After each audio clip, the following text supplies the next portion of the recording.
Good morning, good morning, good morning, good morning, and good morning, everybody. Good morning, everybody. Welcome to another episode of The Morning Glow. Welcome to another, trying to get my light right here. My light is all over the doggone place. Welcome to another episode. That might be better. Welcome to another episode of The Morning Glow. We got a great broadcast lineup for you. I want to ask you all a question. Today, and I hope that I could get y'all's input on this whole situation. But I have an issue. And my issue is covering the situation with the young lady from the Olympics. Is covering that situation for the young lady in the Olympics, and right now she's not going to be able to run on the track on the track and field. Running track and field, she's not going to be able to do that, and it's all based on from where I stand, a decision that she made to smoke marijuana. Now I understand what happened with her, how it happened with her, and my heart goes out to her because of the loss of her mother. And everybody, I have to say this, everybody grieves differently. Everybody have a different way of grieving. That's just the truth. Everybody have a different way of grieving. But she was in a situation running track and field where there's certain things in place and certain things you know that you cannot do. And smoking marijuana is one of those things. Her mother passed, and she said that it hurt her, and my heart goes out to. I can't say I know how she feels because my mother, my beautiful mother, love her, is still here, and so I can't say that I know how she feels or the pain that she felt in going through the loss of her mother. I can't say that. I never would say that. But what I will say is she know that she signed a contract, and a part of that contract is that she cannot partake in marijuana. That's a part of that contract. She can't do it.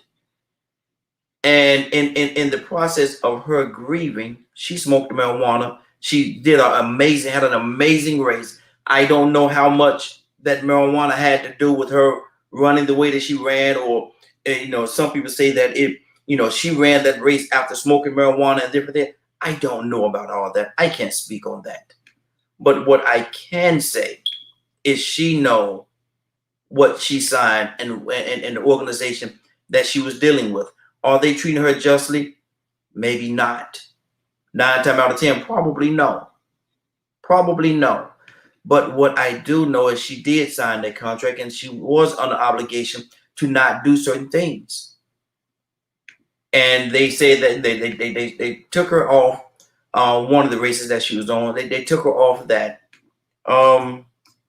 She's not going to be able to run that. And now it's just come out that she's not going, because she was saying that she was going to, people were thinking that she was going to be able to be on the actual track and field.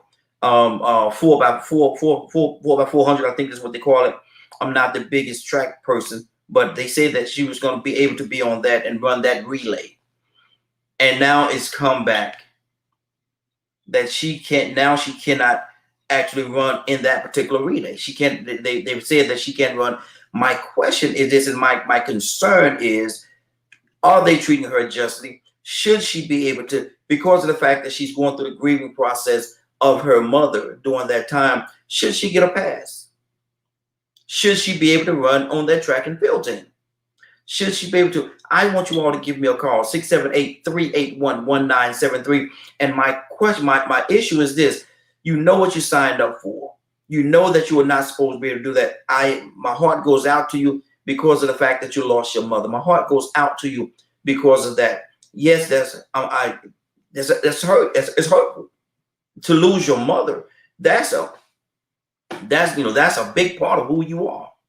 And to lose mama, yes, that's a lot. But at the same time, I'm sure mama would have told you if she was here, baby, you can't do that.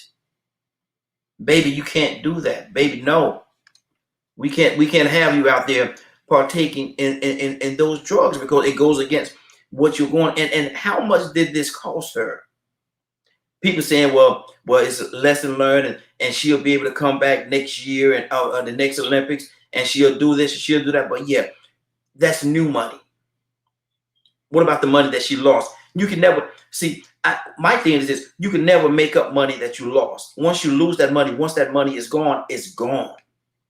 You can't come back and say, well, I make more money. Yeah, you'll make more money, but you're not gonna make that money. That money is gone.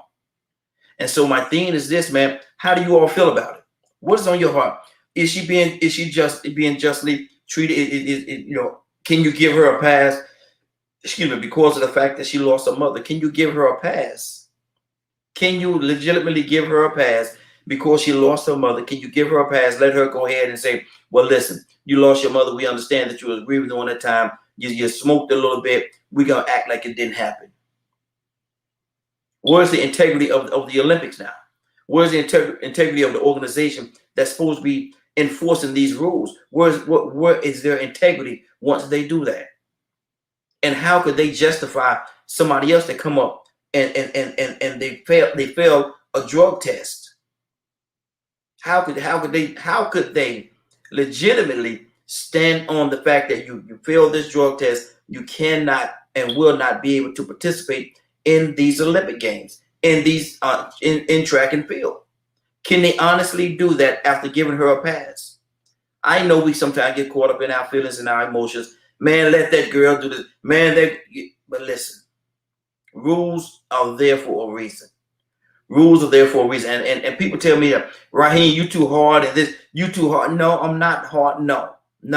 I don't, and I tell people all the time, I don't care whether you're black, white, orange, polka dot, or lily stripe. Does not matter. If you do wrong, I'm going to acknowledge the fact that you did wrong. I'm going to call you out on it. Regardless of all the circumstances surrounding it, she was wrong. She went against the program that she signed up for. She went totally against it. Yes, she lost her mother. And yes, I have, my heart hurts because of the fact that she lost her mother. I can sympathize with her in that regard. But what I can't do is give her a pass. What I can't do is say that because of the fact that this happened, you can do this and it's okay. And then be in a situation where I have to deal with other people in the same. I say it all the time, and y'all have heard me say this. I don't care if you don't treat me fair. I don't care if you don't treat me fair, as long as you treat everybody the same. If you're not going to treat me fairly, and then somebody else come along with the same situation, and you don't treat them, and you treat them the exact way that you treated me, which I feel may be unfair, I'm okay with that. If they're black, white, orange, polka dot, or lily stripe, as long as you treat us all the same, I'm okay. I'm fine. But I don't want to see a situation or be in a situation whereas, I do something and you turn my house over. You turn my whole house over.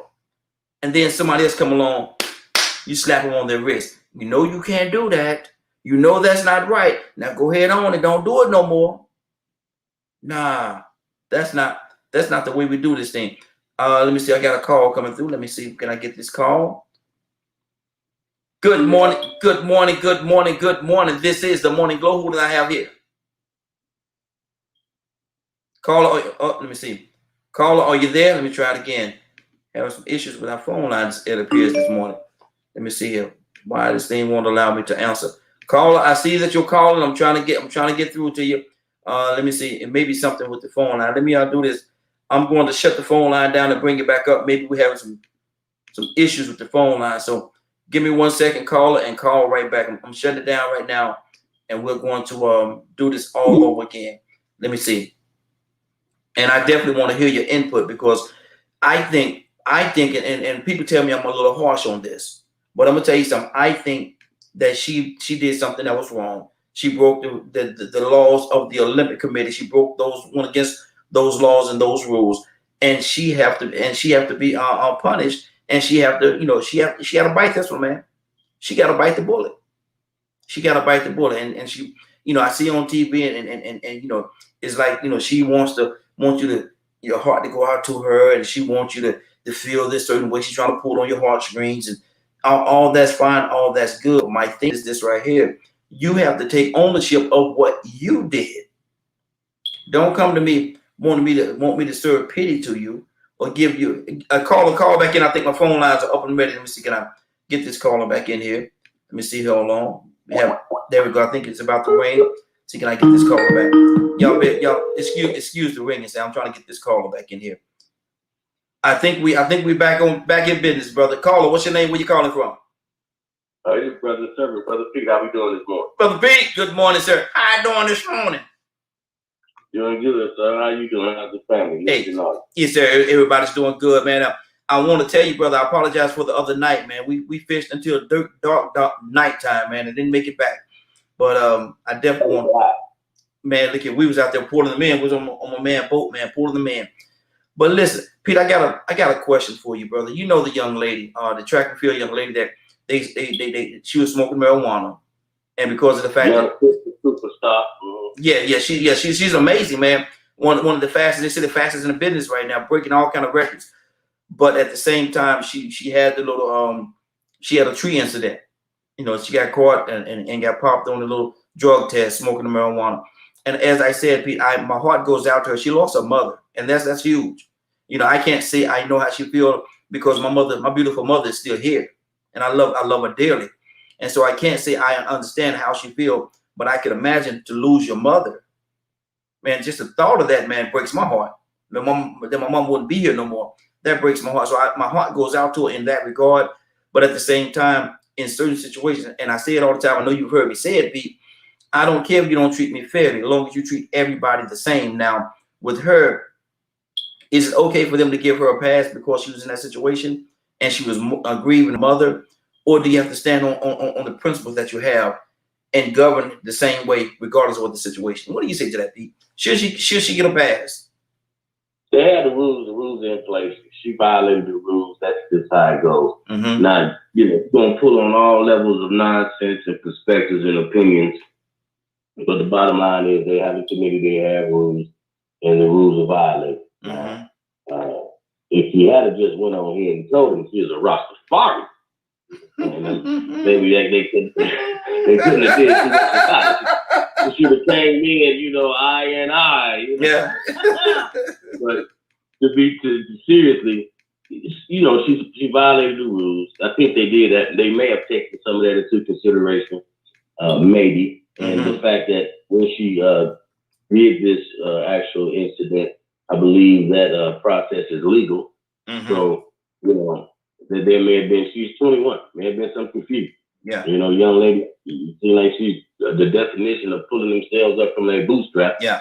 By their bootstraps. So, Mm-hmm. not to say that she's lacking in any way, but she's a little, in the early stages of this thing. So, 30-day suspension, is minor, and she, I believe, will go on to make herself and everybody else extremely proud to have encountered her existence. And Pete, that is my prayer. And I was talking earlier before you came on, brother, about people saying, well, she's gonna go on, she's gonna make a lot of money, she's gonna do this, she's gonna do great things. And I hope that she do, because she will be a great example of when you get knocked down, get up and don't stop, get up and continue. And the story is a great story. It really is. It's a great story. But my thing is this: the money that she's going to make is that money. But she lost a lot of money right now. And you can never make up the money that you lost. You can never make it back up.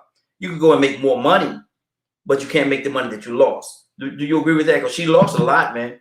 Had she ran in them Olympics and did well, she was going to be set. That bridge, water under the bridge. That young lady, 21 years old. She can do whatever she put her heart and mind to. Clearly, she's showing that now. So, you're not missing nothing. Okay.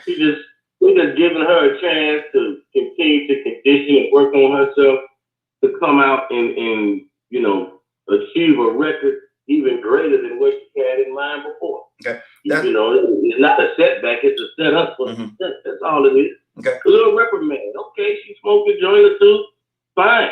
It's only 30-day suspension. So, I mean, it's not like they banned her for the whole, session. Or you got to wait to the next Olympics. 30-day suspension. Yeah, but she won't be able to run. She won't be able to run. She's not gonna be able to run in the Olympics at all because she didn't get picked up by the the other team, the relay team. She didn't get picked. It just came out that she didn't get picked up from that for whatever reason. For whatever reason. Yeah. Okay. Yeah. Yeah. It just came out that she's not going to be able to run in the Olympics at all this year. She didn't get picked up by that team, and I think that's very unfortunate because, like I said, she had a 30-day window. But what's happening at the Olympics, I think, falls outside of Rico. Good to have you, brother. The Olympics fall outside of that 30-day window. So why won't she be able to run? Is this a punishment that's going to keep punishing? These are the penalties, brother, in the process. Mm-hmm. You know, I wouldn't expect to get any special treatment for any special reason. They have rules. Mm-hmm. You know that they're going to hold to the rules, and the rules tend not to bend and flex so much in your favor. Mm-hmm. So, you know, you have to be prepared for that. The sisters today in this present Olympics look like they all showing out. I mean, just doing their thing. Mm-hmm. So, you know, outside of these minor infractions, I think something with a swimming cap or something else trying to stalemate some sisters. Yeah, yeah. They You're not gonna stop. You cannot stop their greatness. Mm-hmm. This is what I'm saying. You cannot stop their greatness. It's a minor infraction, but you know it may have some serious ramifications to it. But that young lady will be fine. I wouldn't be shocked at all if dispensaries don't pick her up.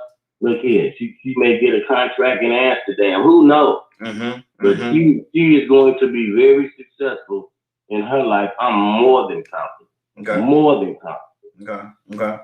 That's good. And it's not stopping nothing. Mm-hmm. I'm telling you, it may be a little temporary put on pause, but she's 21.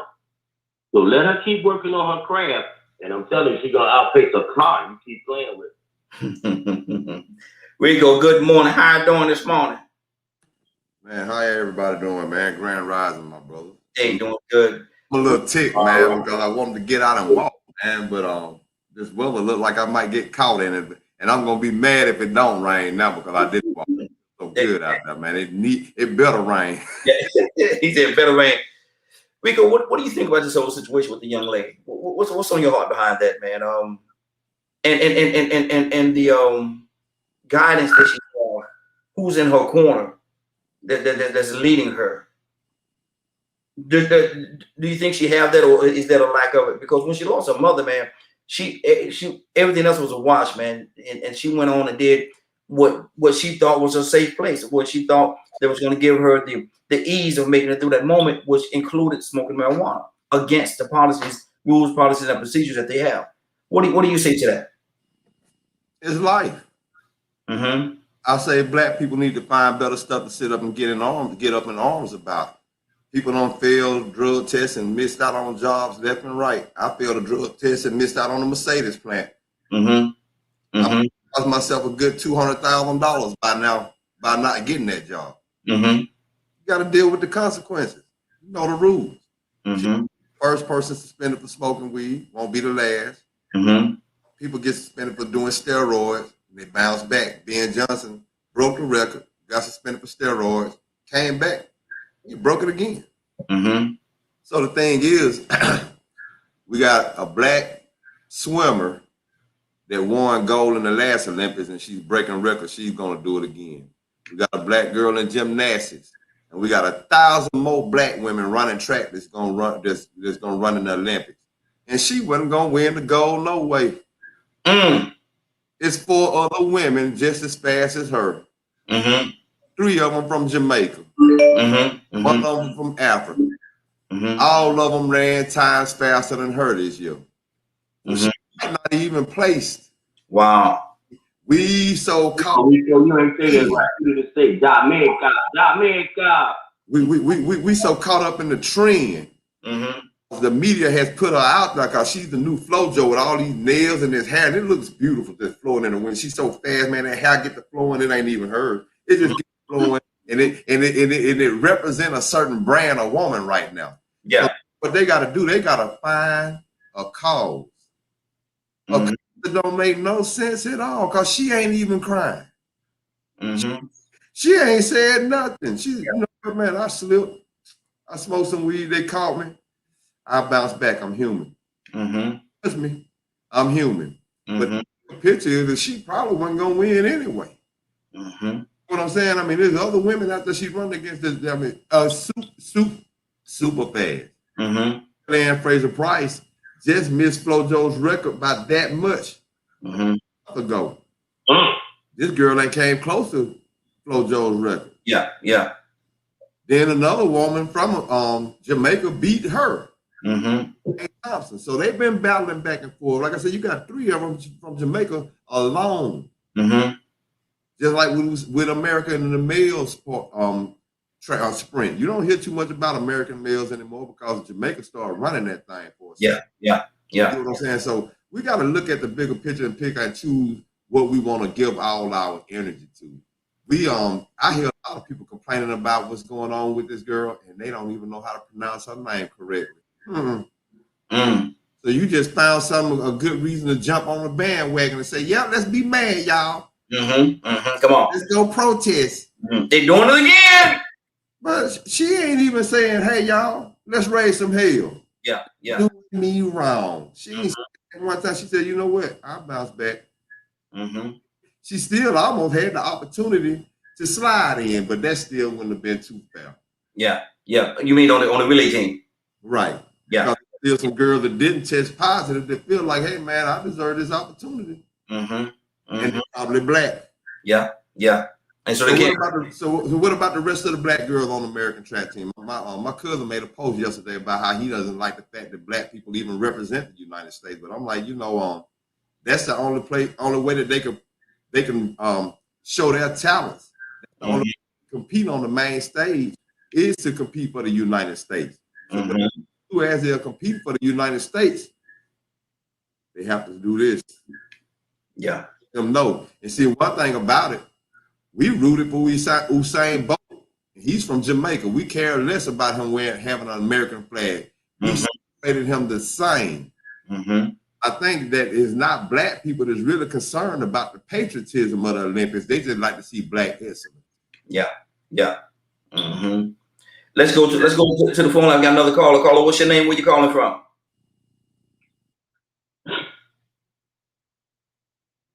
I don't know. It might be me. It might be you, brother. Might be you. What's your name? Where you calling from? It's Tucson, man. Mississippi. Yeah, over there. You know that's next to Buck Tussle. I ain't gonna follow you. I ain't gonna follow you up on that one, brother. I ain't gonna follow you up on that one. But I know you won't. Exactly. But you can't find it. You can't find it. It ain't on there. But Donald, what do you think about this whole Olympic situation with this young lady that got positive for the puff pass? I'm kind of like Rico, man. Look,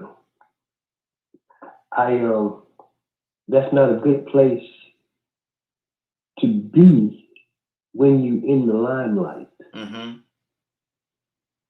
Because when you start advancing to a certain point, you got to watch everything you do because they start looking. You're on the radar, and they put a bullseye on you, and they're waiting at the right time to catch you slipping. So, Raheem, I don't know if we all have, but we've lost somebody in our lives. I don't have no mother, no father that's living. Okay? I used to love to hit a little weed every once in a while back in the day. Okay. But that wasn't a good thing based on where I am and what I'm trying to achieve in life. I can't return back to that vomit. Yeah, come on. I can't. I refuse to go backwards because it took me so long to come out of it. Yeah. Now, here's the thing. You trying to accomplish something that many fail to be able to do. You're not only in front of your neighborhood or your family or something. You're in front of the whole world. Mm-hmm. And they have standards in the Olympics or whatever the case may be, in professional sports as a whole. Mm-hmm. You know them. So we have to find a better place to go to that. And I don't know, you know, we can't make and I'm not trying to say this because we've got to be careful. I'm not trying to make everybody Christian. That's not the point I'm talking about. Yeah, yeah. I'm talking about wise decisions as a human being, as a person. We have to make wise decisions because somebody's going to die in my family soon. Mm-hmm. I'm just saying. I'm not speaking that. Mm-hmm. It's coming. Yeah, yeah. It's evident that it's going to happen. Mm-hmm. And there are some things that I've done in life that may be a safe place for me to hide or to get comfort. But what do I have to lose? Mm-hmm. The question we have to ask is, what do you have to lose? So, you know, she's going to, Pete said, she's going to be all right. Mm-hmm. We fall down and get on back up. Mm-hmm. That's all she got to do. I mean, we can talk about this till we blue in the face. It ain't gonna change a thing. Mm-hmm. Mm-hmm. That's She good. done made the mistake. Let her get on back up, get herself together, and move on. Mm-hmm. Okay, Pete, what's on your heart, brother? Man, I wanted to give honor to the lineage of a world-renowned revolutionary. Mm-hmm. You know, so honor and respect to you, son. Sir, too, son. Listen, you know, we don't need to make big stuff out of small stuff. You know, it's a little incident. Mm-hmm. The young lady can recover. So, you know, we don't need to be looking for nothing special and going back and forth with the false narrative. They have rules. You violated the rules. There's consequences for violating the rules. You know, do they apply that to everybody equally? Maybe, maybe not. I mean, this is the game. This is what it is. Mm-hmm. And if we see that and identify that, that should be the bigger issue for us and the bigger concern. Okay, we need to stop majoring in the minors and being overly occupied with distractions. Okay, mm-hmm. This young lady is young. She has a youth. She has time. You know, God say the same. She'll be fine. She'll be right. Okay. Okay. She can't do anything in this Olympics. Well, maybe you just pissed Steve off enough to move to Ghana, and maybe she'll run for Ghana next year and really give America the middle finger. How about that? So you know, be careful. Mm-hmm. Rico, and do we sometimes, as people, do we sometimes matter in the major leagues? Do we put too much emphasis on that? When a situation like this come about, do we jump on that bandwagon just because it's the next big thing to talk about? Of course, it's like the attorneys chasing the ambulances. Mm-hmm. Here go an opportunity for me to go ahead and speak and be seen, even though I'm already famous. Mm-hmm. AKA T.I. I'm so sick of that little dude. I am so sick of him.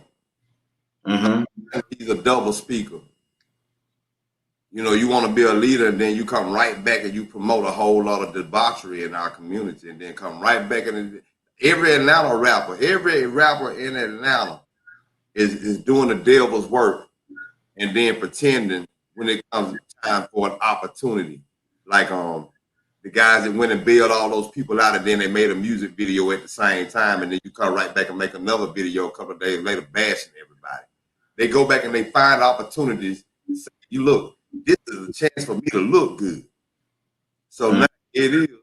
We run into somebody's defense that didn't even ask for it. And everybody else is jumping on the bandwagon because they following the celebrities that have been chosen to program black people with what to pay attention to. This issue isn't anything we should be paying attention to.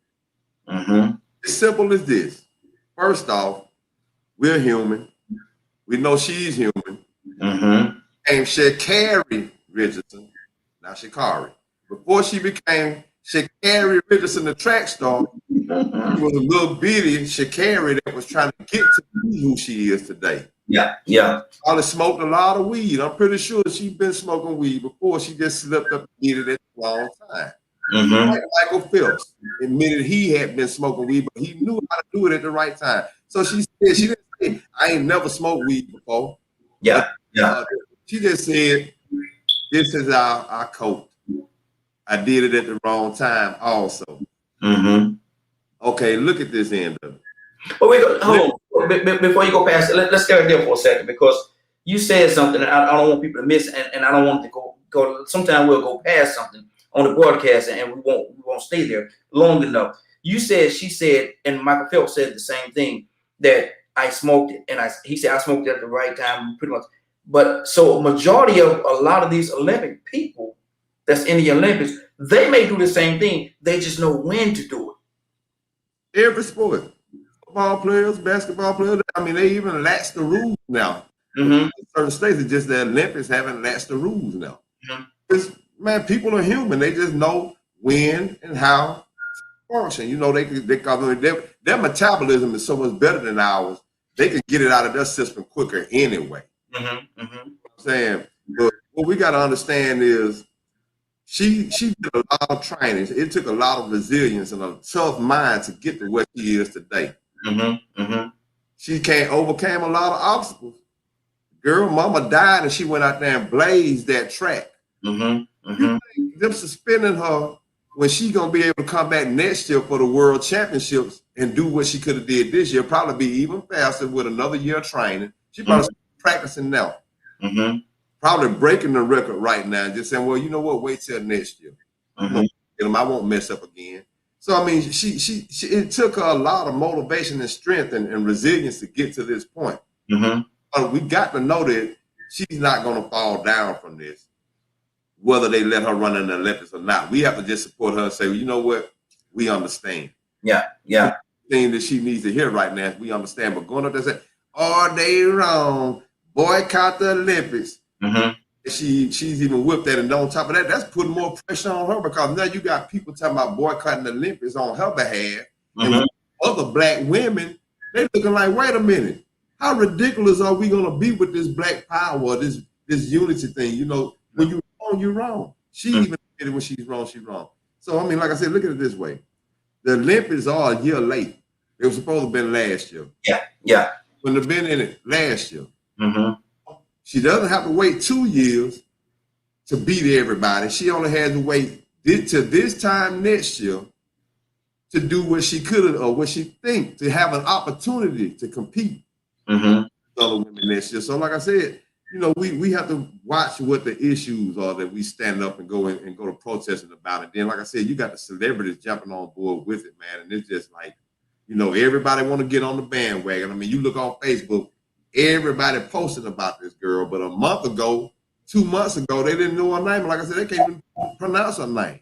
And see, and that's the thing right there, man. We so quick to jump on something, want something to fight for, but we're not fighting for the right things. We're not fighting for the right things, because, you know, and there could be an uproar. People can get up there, they can hoop, they can holler, they can protest, they can do all this stuff on her regard, but she don't even want you to do it. She don't want you to do it. So she didn't ask for none of that. Who's asking you to do this? Who's asking you? Okay, now if this whole protest have hundreds of thousands of people protest in one location, and then the people that you're protesting against bring her out there and ask her, did you ask them to do this? No. Are they doing this on your behalf? No. So why are y'all doing this? Why are y'all even here? She don't want this to happen. She understands, she acknowledges that she made a mistake. She's taking ownership of the mistake that she made. She's moving forward in life. Sometimes it can knock you down, or sometimes it can motivate you. And she uses this as a motivation. She uses this as a motivation so she can go forward, train harder. So when she come back out the gates, bigger and better and stronger than she was when this first. Right. This is a reality check for her. Because see, like Donald said a second ago, she might lose her grandmother. Whoever she loved, and she got now that I have to cope in a different way. Because it's too much. It has too much impact. You everybody's disappointed because they missing the entertainment of me competing. But I'm disappointed because I missed the opportunity to see if I could break this record, or if I could actually be the fastest woman in the world on the biggest stage. Yeah, y'all hurt, y'all mad. I'm hurt even worse, and I ain't getting nothing. Yeah, messed up. That's what I said. Yeah, exactly. Tucson, talk to me, brother. You always have somebody confessing. I'm gonna confess. This is my confession. we used to, I used to run a little bit. And I think I either got tripped or something. The baton fell in one of the early relays, or it was the 800. And I didn't run a good race, and I was mad as I could possibly be. Well, let me tell you what we used to do before we run. We used to do the same thing we're talking about. Okay? And so I said, dog, I picked myself up, and I said, I'll just get them in the 1600 meter relay. And that was my confession. We used to do the same thing, catch that part. Yeah. Okay.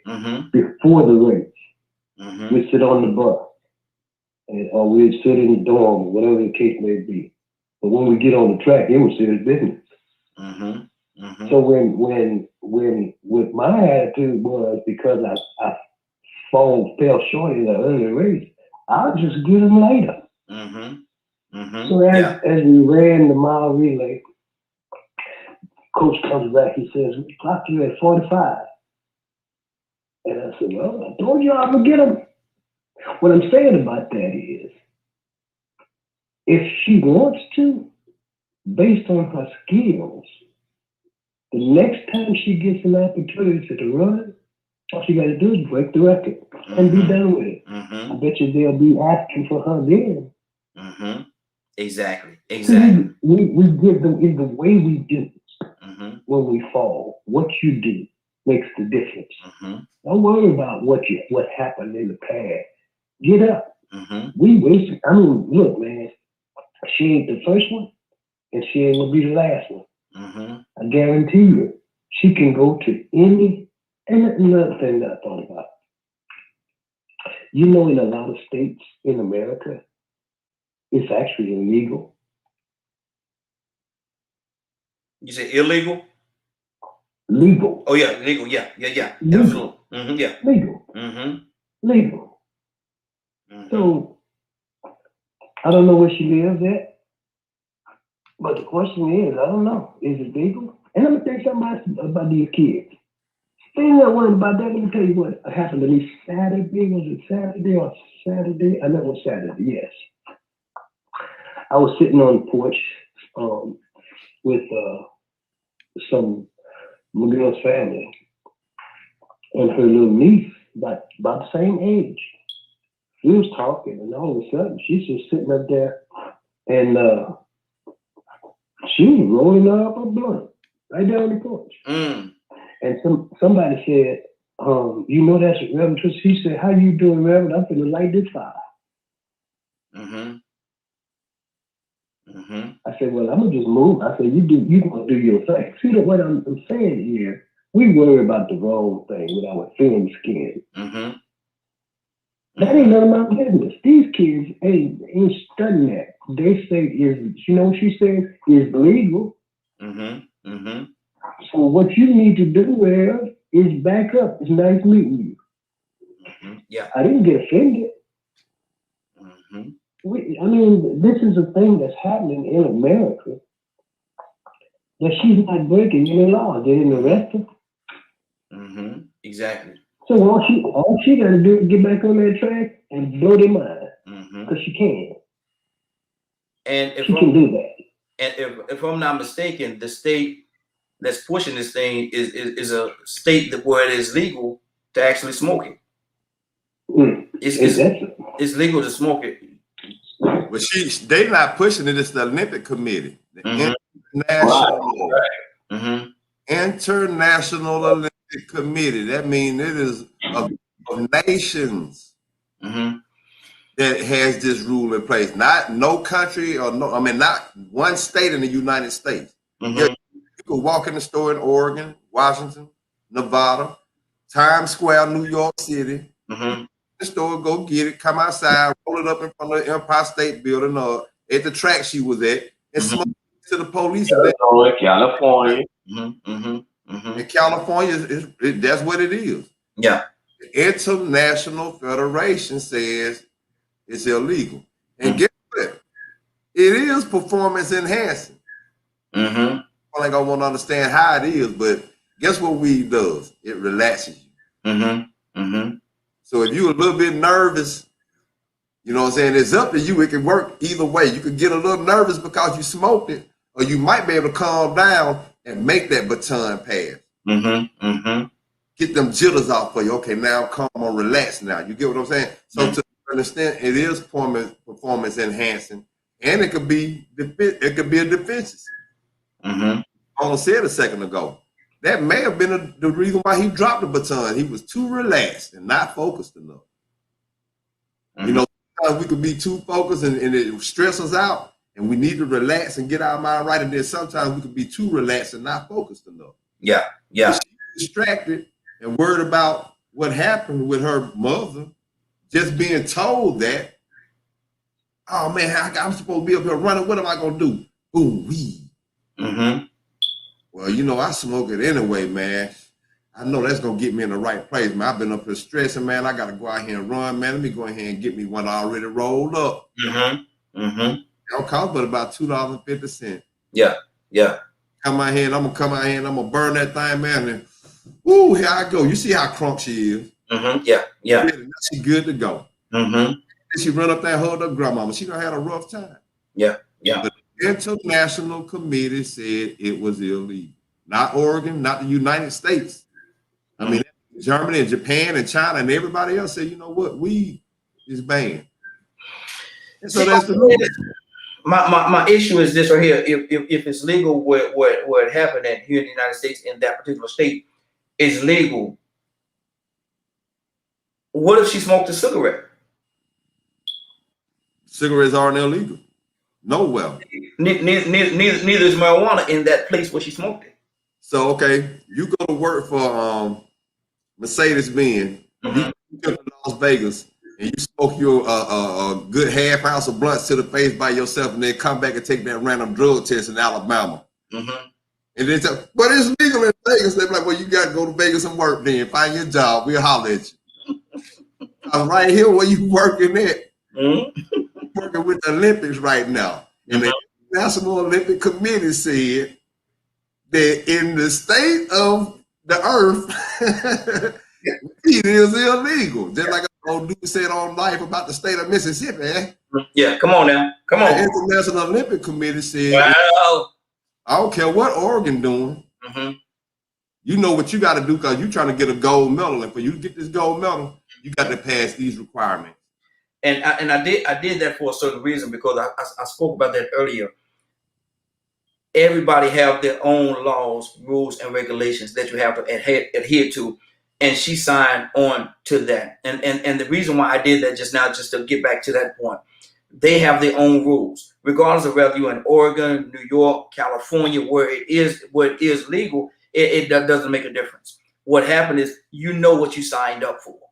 And you know that the organization that you signed up for does not allow you to do certain things, enhancing drugs, marijuana, different things like that.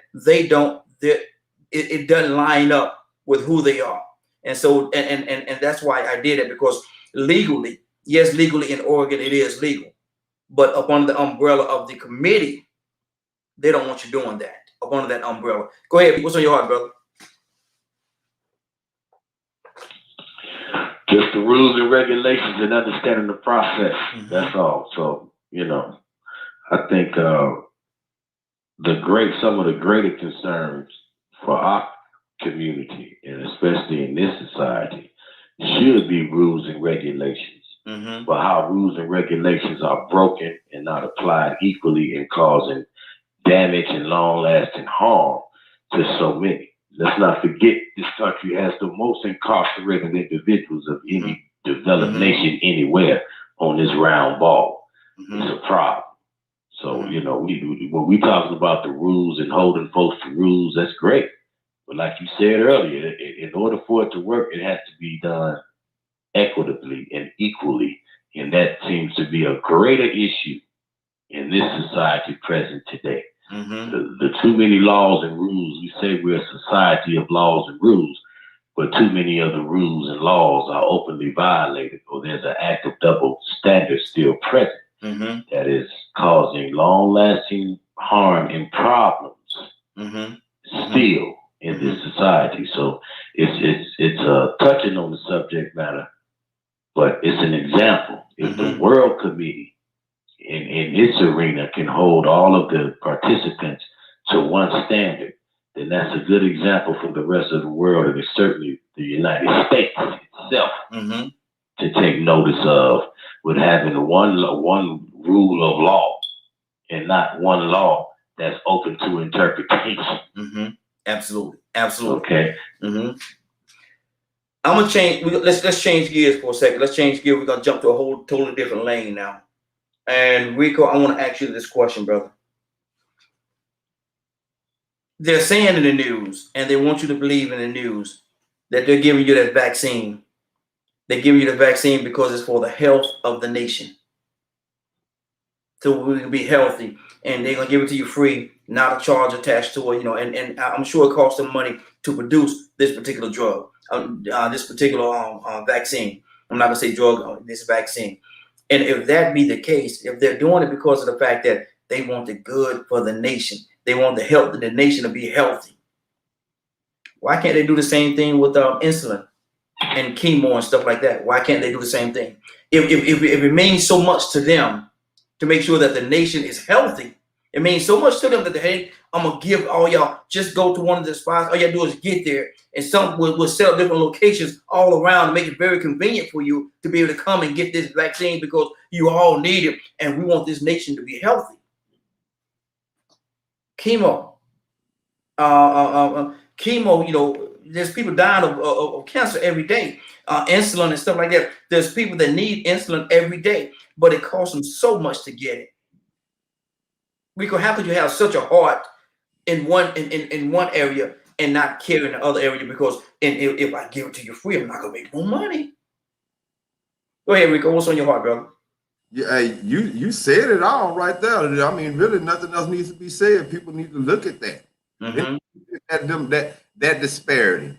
All of a sudden, now we want to have to go knock door to door and make sure you get this vaccine for free. We want y'all to live forever if you can in poverty. Yeah. Come on. We want you to get this vaccine so you can keep on suffering from this cancer that you can't afford the treatment to fight. Say Martin Shkreli bought the wonderful AIDS drug, and he want to zip the price up to where you can't afford it. We want to give you the vaccine so you can still suffer from not being able to get that medication. Yeah. I mean, man, it's common sense, man. It's common sense, and so people need to open their eyes. You know, even the ones that advocate on the behalf of the vaccine, they got to think to themselves, well, wait a minute. So many more other health issues that we need to take care of, and they just refuse to give it. I mean, I ain't even saying make it affordable. They won't even make it affordable for everybody. Exactly. About right now, the infant mortality rate and how the disparity in Black women dying during childbirth. Exactly. Come on. The lack of health care. But you tell me you want to force me to take this vaccine. You're going to come and on my door. Now, I got something for your head if you come to my door with that mess, man. Because I know you're right. This ain't right. This is the devil. Yeah, come on. Some people not realizing it. And the people that have taken it, they definitely don't want to feel like they bit that out. You know, they actually, now they pushing it. Go and get the shot. I mean, I've seen so many people that was against it that finally got influenced into taking it. Yeah. It is to feel comfortable with it. They want to tell you, it's all right. How much influence, Rico? How much influence? Some of them didn't get influenced like that. Some of them just did it because trend. Yeah, yeah. On that bandwagon. Okay, it must be all right if they did it. It must be all right if they did it. But some people had to do it because if they didn't, they couldn't go be great. They couldn't fly. Wow. Overseas. So many different reasons why people say, well, you know what? I go ahead and do it now. And then, you know, they say, well, I go ahead and do it now. I was mad at first, but we need it. I got my shot. Yeah. What? So now everybody else jumping on the bandwagon, and here we are in the minority still looking at the truth of the matter. And the truth of the matter is hey man, some people need insulin.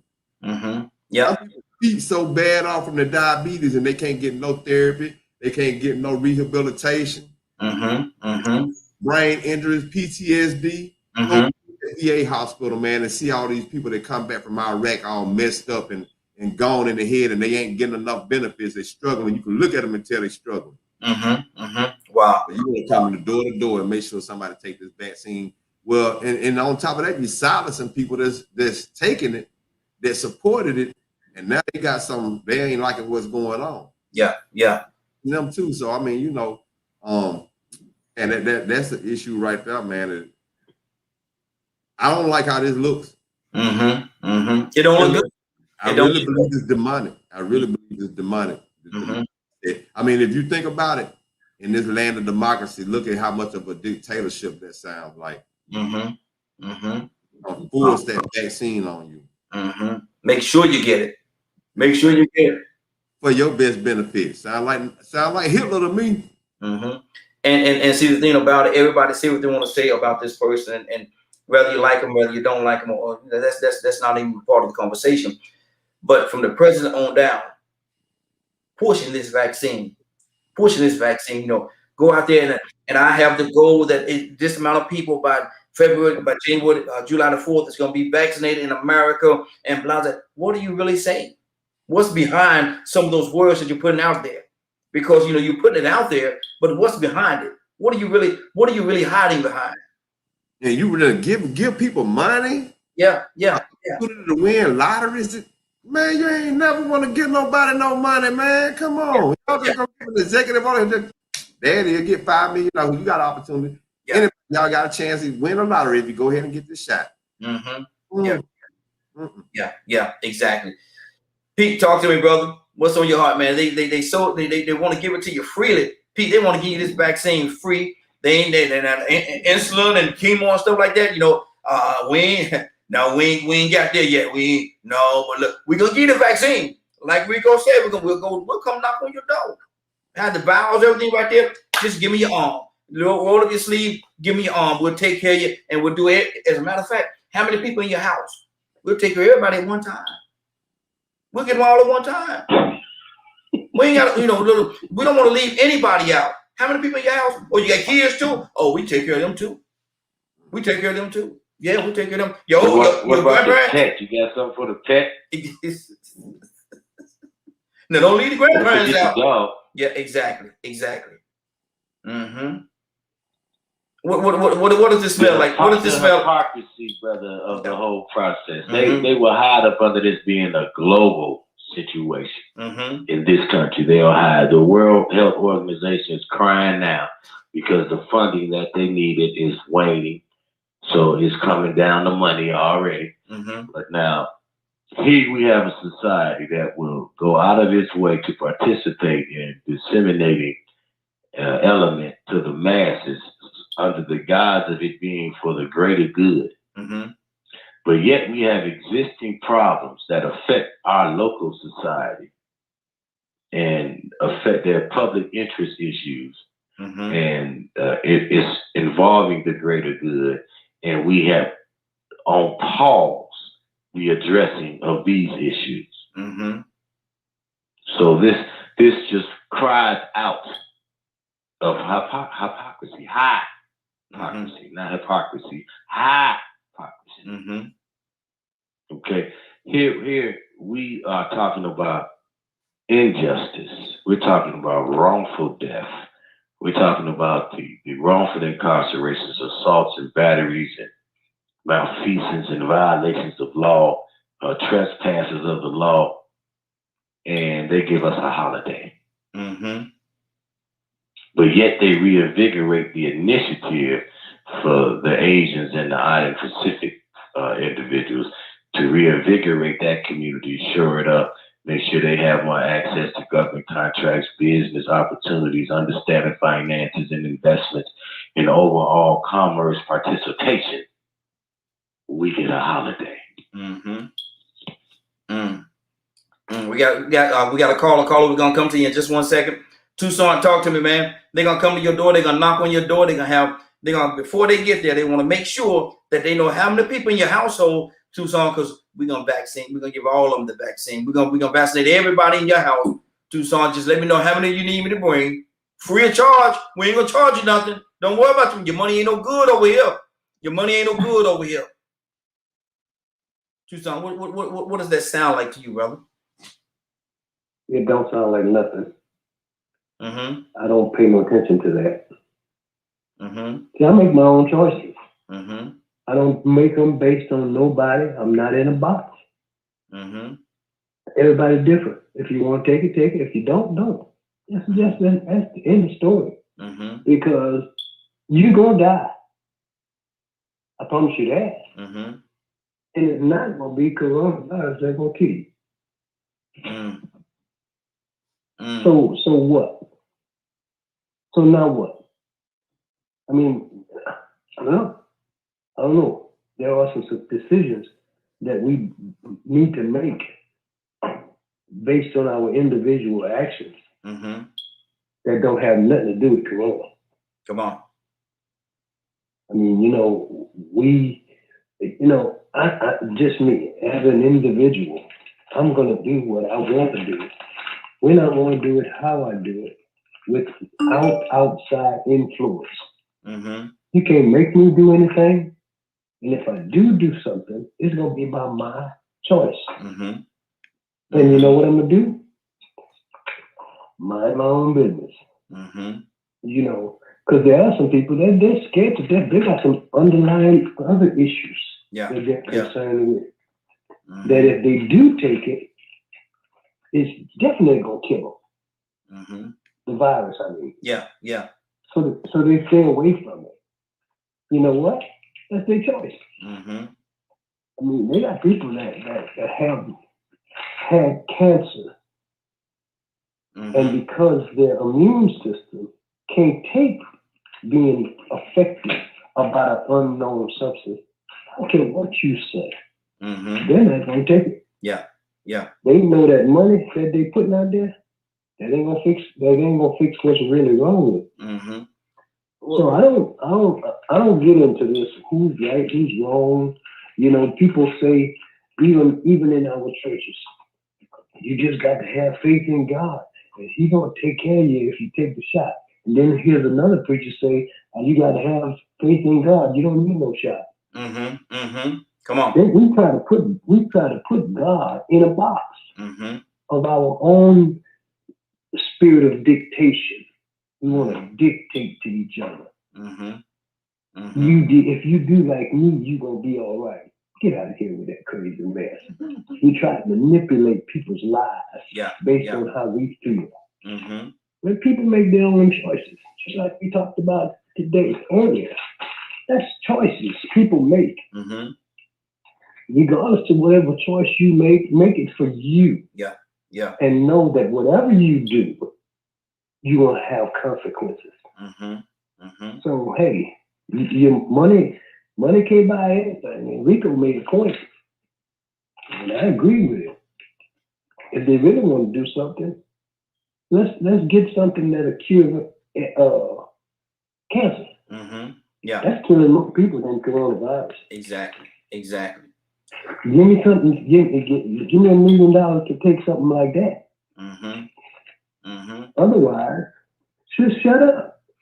And my thing is, what good is having $1 million in the bank, $5 million in the bank, or whatever the amount, if you're dead and can't spend it? You tell me. I ain't never. How folks said the thing, they ain't never seen no money truck, brink truck, whatever it is, following behind no hearse going to the funeral home. I ain't never seen that before. You know, that's something I ain't never seen. Got another caller from the 843 area code. 843 area code. What's your name? Where you calling from? 843. Are you there? Okay.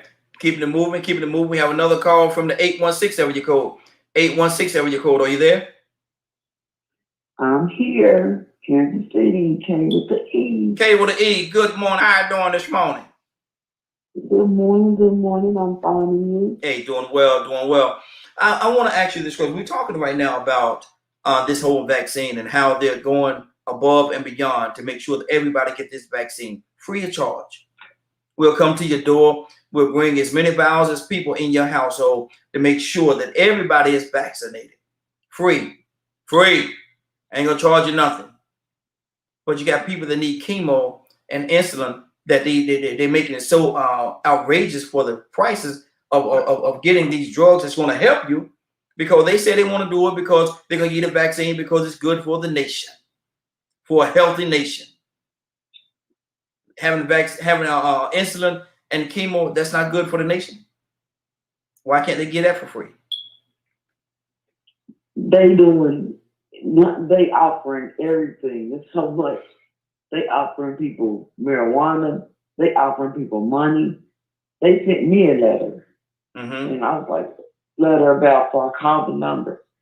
And they was talking about, if I go get vaccine, I'll get a check.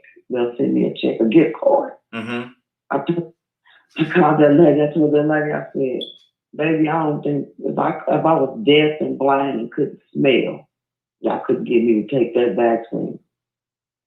And I just hung up. Like, I'm not taking it. I don't have a reason to take it. I don't have that type of fear. I don't live that type of life. And I know the word. And if he can do it in the word, then who are we? If they can do it, we can do it. And I'm okay. This sister said, deaf and blind and can't smell. God almighty. She said, Rico, did you hear that? She said, if I were deaf and blind and couldn't smell, let's take care of all of this here. Let's take care of all this here, man. She still wouldn't take the vaccine. All this is covered. All this here is covered. Deaf, blind, and couldn't smell. Bro, that's rough. There we go. She's so serious, man. You know Kate don't play. She said, I don't blame her, because they force it down my throat neither. I don't care, man. I mean, man, that's sort of scary to know that they throw that bribe out there. Yeah. But you know, that goes to show you, when I tell you, well, I mean, not when I tell you, when other people, plenty of people have said, man, that they use money to trick a lot of people. And they got us to conform into this value system. And now it's to the point where they really believe that, hey, money buy anything. Money talks. And money does talk. Because you got some people out there that's going to take that little change and they're going to get that vaccine for it. Some are going to try to get the money and not get it. They're going to find out the hard way. I mean, look what they did with the PPP law. I mean, you see how people law when it comes to money, man. They get greedy. Everything goes out the window. The only thing they see is that tunnel vision to that dollar. When you start seeing stuff like check, well, all they got to do is give me a little shot. Oh, yeah, and it ain't even really a shot, y'all. Yeah.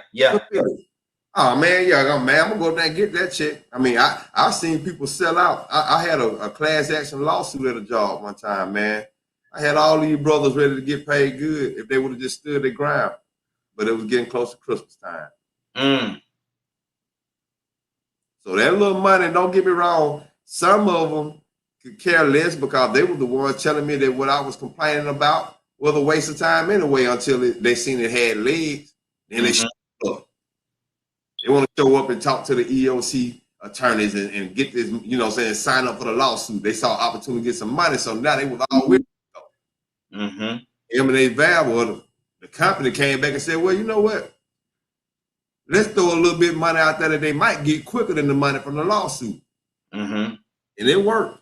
Not only that, they put a black woman down there and had her to offer the money to them. Go ahead and sign for this little settlement. You'll get this money by such and such time, and you'll be able to spend it on Christmas. I say, oh, she even said it. That's what I thought. She said it. You better get this money before Christmas. And then you start hearing the greedy ends. Mhm. Oh man, yeah, man, that little money, they're gonna help me out right there. I'm gonna have me a nice Christmas this year. But I'm like, bro, what about the real problem? Yeah. Bigger than this. So I mean, that they throw that money around, so it's a wake-up call. It really is a wake-up call to people about how quick they will make a decision based on the influence of money. They won't think about the impact. While we have human trafficking going on now. Yeah. Pharmaceutical companies able to not go to prison after 487,000 people OD'd on their dope and died. Mm-hmm. And they just get a year in prison. Mm-hmm. Knowing what's going on. You know, money does talk. And the real sad part about that is it ain't number paper. Exactly. Mm-hmm. Ain't worth no more than this right here. That's all it is. Piece of that. But you put so much value on it. 443 area code. Are you with us? 443 area code. Kurt, that you? I'm right here, bro. I'm right here. What's going on, Kurt? How you doing this morning? Tell everybody where you calling from. Nah, I'm calling from Charm City, man. Charm City. Now you've been listening to this thing, Kurt. You do a lot of research yourself, man. Why are they putting so much emphasis on giving you this free vaccine where you got people with insulin that need insulin, need chemo, and it'll never would it be free? I don't know. I mean, you know, as far as I can recollect, bro, the vaccine was never a paid for type of deal. Mm-hmm. I don't know about down there, but up here in Baltimore, the vaccine has been free since the day that the FDA gave a 75% approval. Mm-hmm. The vaccine. That's true. But that's I understand what you're saying, and you're absolutely right in what you're saying. But my question is, why? If you got so many different people, why come along? Because they got such a good heart and such a beautiful heart, Curtis. They have such a beautiful heart. They're gonna give all this stuff away for free. Now, when you have other people that need insulin, that people that need chemo and stuff like that, that for the health of the country, they're saying that this is out of the goodness of their heart, they're going to do this. But you got other people that need insulin. Why can't that be free? You got people that need chemo. Why can't that be free? Why this and why one thing and not the other? AKA universal health care. Exactly. You gotta think about. Listen, it's like Rick said, man. It's all dollars and cents, bro. Mm-hmm. I told y'all a long time ago that presidency was it's gonna go down in history as the greatest robbery in the world, in world history. I keep telling y'all that, and y'all keep blowing me off like I don't know what I'm talking about. I'm telling y'all, man, they robbed the coffers. I done admitted that. I done said that over and over again. There's several different ways I can rob you, Raheem. Mm-hmm. I can walk up to you, stick a gun in your face, and empty your pockets. I could run up to you, stick a gun in your face, make you empty your pockets. I could wait in the back of your car, and then when you get in the car, I can stick a gun in your face and empty your pockets. Or I can, guess what? Get on the phone and call one of my homeboys who's a hacker and tell him, hey, look, man, empty his account, put it in mine. There's several different ways that we can be robbed. What? I sent you something a while ago, right? I sent you a full layout that told you exactly who is taking money from where for their campaigns. Am I right or wrong? Yes. Do you remember me sending you that? I do. I sent you that. Mm-hmm. Now, if you wanted to do some research, or if you wanted, matter of fact, kick that over to Rico, because Rico will read that with a whole lot more compassion. Mm-hmm. If you look at that list, just say ain't got no compassion, Rico. Did you hear that? Go ahead, though. Man just ain't got no compassion. Go ahead. I'm saying Rico will read it on a whole nother. Rico gonna go deep with that thing. So now I'm done. Right? And if you read that list tells you who is taking money from who, right? If you also read that list, you'll see on that list, you'll see Pfizer, you'll see Moderna, you'll see Johnson & Johnson, and you'll see who they gave the most money to. All right, so it's all a money grab. These guys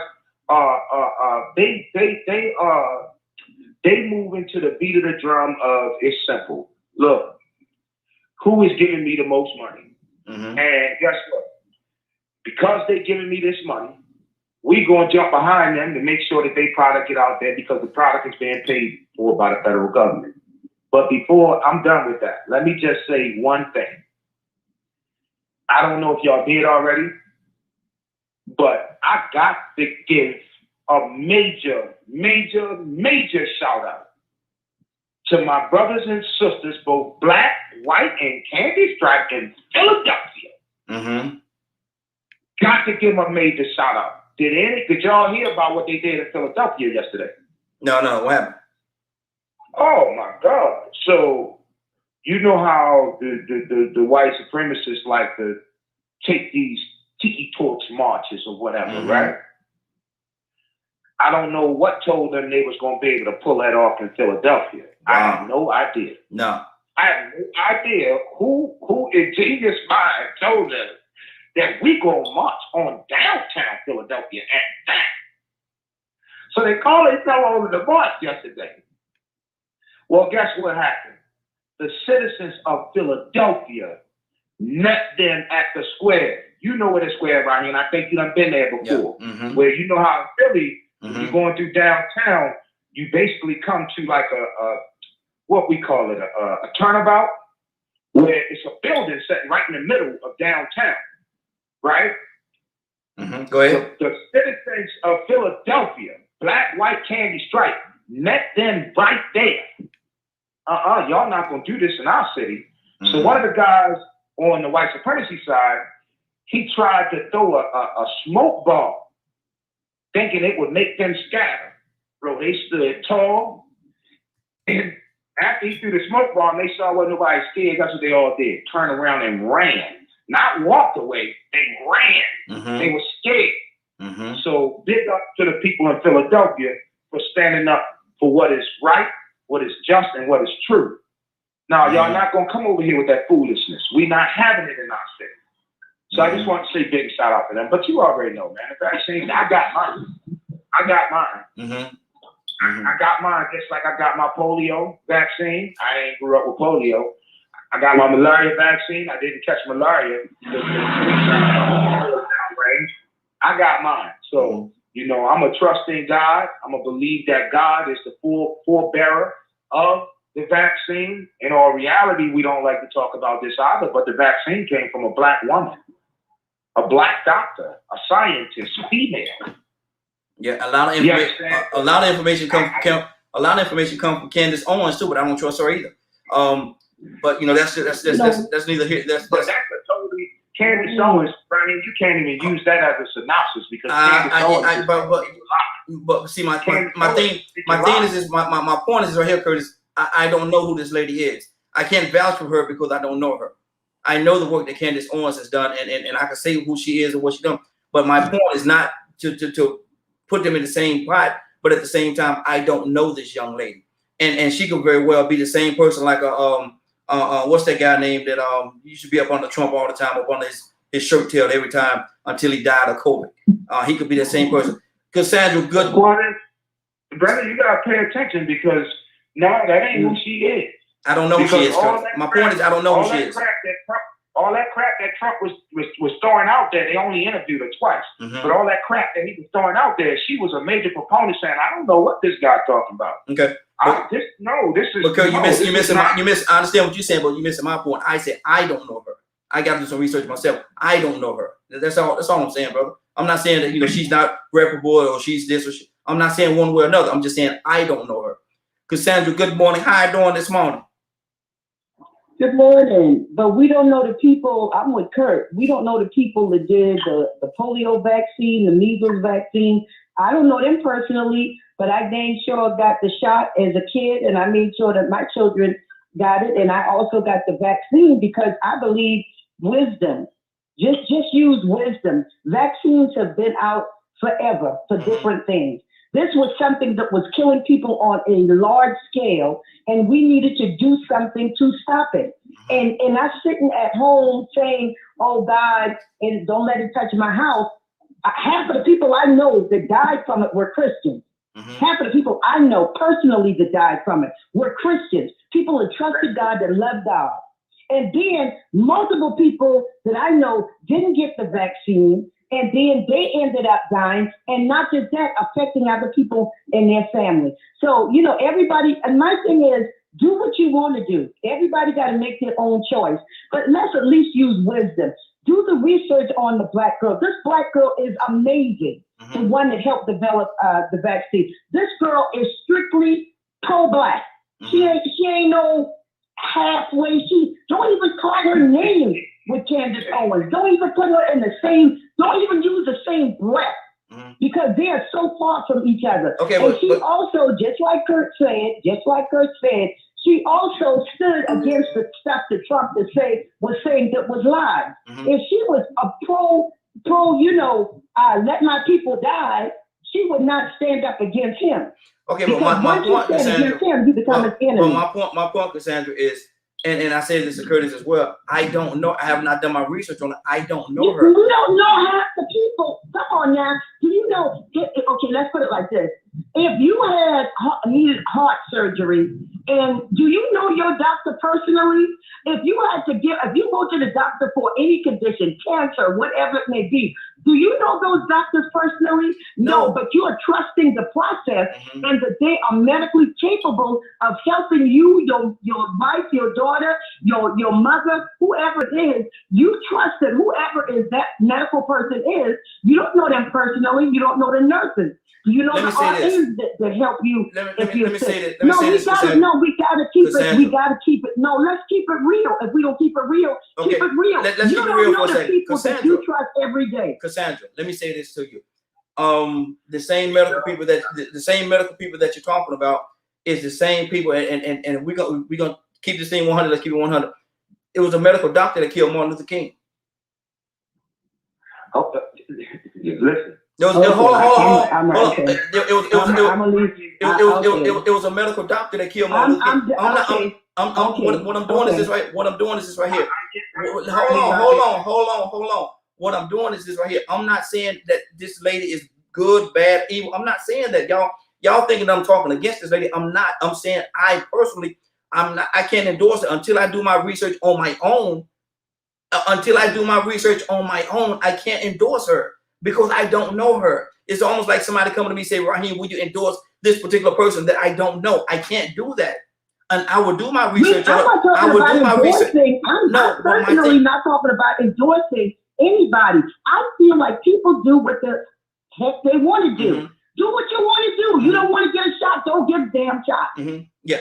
Don't get it. But see, my thing, don't say nothing when your family members are dying around you when you get it. A friend of mine's daughter, she let her run out there, going to parties, hanging with her friends the entire time of COVID. Her entire household got COVID. But the entire household, everybody in the house. Didn't y'all just say a few minutes ago? Cassandra, you put your own self at risk. Cassandra, hold on. Both of y'all, hold on. Curtis, both of y'all, hold on, man. We got other people. I want to be able to include everybody. Hold on. We definitely gonna get everybody's input, but I need to get. You always get upset when people come on their side.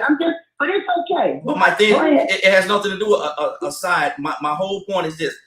I'm not for the vaccine, but y'all said use wisdom, and that wasn't wisdom to go out there and be at a party with all those people and expose yourself. I'm not telling anybody to do that. Wisdom is to stay your behind at home or in a controlled environment where you don't have to subject yourself to these things. That's wisdom. And to go to to go to a party and to be and subject yourself in front of all these people that could potentially have this COVID, and to put yourself in that situation, that's not using wisdom. Rico, you wanted to say something? Yeah, I really just wanted to ask a question because you got 3 different drug companies making vaccines. So which one did the black woman come up with? Should we just trust the one that she made or not trust the other one? Should we trust all of them because she made one? And, you got to remember, I did say that I filed a lawsuit one time, and the company that I filed a lawsuit again hired a black attorney to come represent them to work against a discrimination lawsuit. Some money talk. So, I feel like they targeting the black community. They want us to come and get the vaccine. They say, you know what, y'all not participating. We trying to reach out to y'all. If they really want to reach out to us, they would have this woman's name and face all over the news as much as they would Bill Cosby or Sha'Carri Richardson. That's who everybody talking about.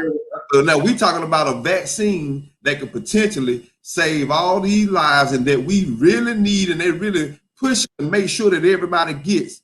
But then the thing that we should hear from the most, the person that we should hear from the most, what'd you say, they don't talk to her 2 times, Curtis?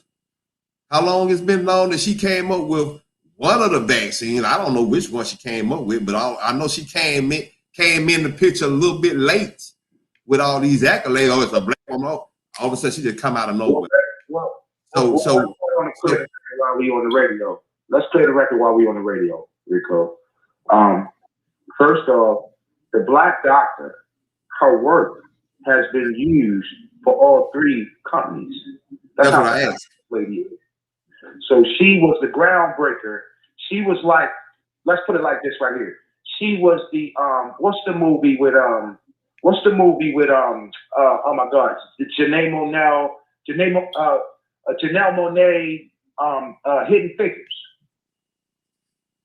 If y'all remember Hidden Figures, remember they couldn't get to space without them black women, right? So this black doctor, this black female doctor, she is the one who actually did the groundbreaking work to all 3 of the vaccines. So all 3 companies have used her work to create the vaccine. That's number 1. Number 2, we in America, we still in America, and it should be a reminder to us that racist America do not want a black face as a representation of anything proven successful in America. It's okay to stay in our community, but we don't want that as the representation as a whole for the world to see. That's just what it is. That's how it is. That's how it's been. And that's why folks like the people that's on this panel fight every day, because we want our natural state in the things that we have done and the things that we have accomplished. I get where Rick is going, because the truth be told, it is all tied up in the money. But I'm going to say this, and I'm going to always believe this, and that's just going to be how I believe for the rest of the days of my life. The greatest scientist ever known to any man or universe is God.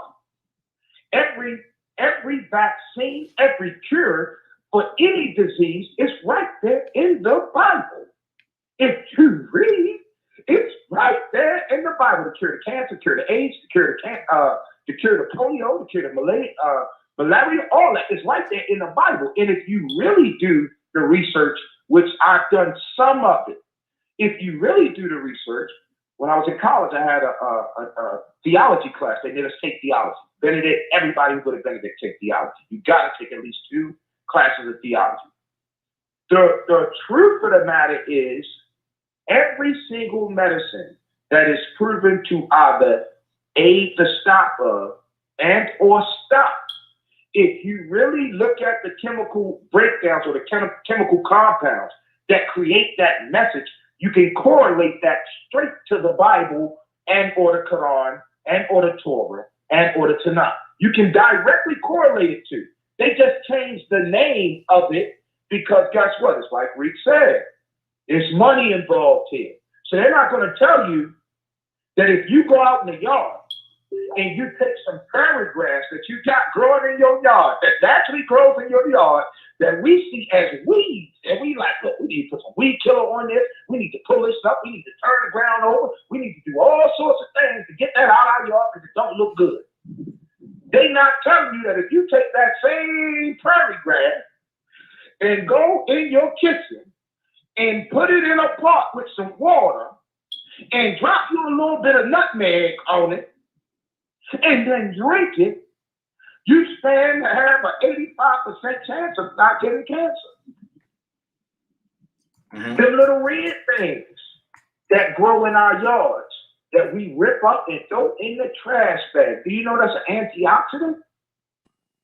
They're not going to tell you that, and they're going to change the name. So when you look, you're looking for, okay, well, the paragraph says the name such and such. If you break down these chemical compounds, you'll find out that they're all in the Bible. God allows for certain things to happen, y'all, for a reason. Mm-hmm. He allows for certain things to happen for a reason. Sometimes we don't see it. We're not in season to see it. But then all at the same time, we got to understand, man, we can't keep separating God from science because he is science. Mm-hmm. Mm-hmm.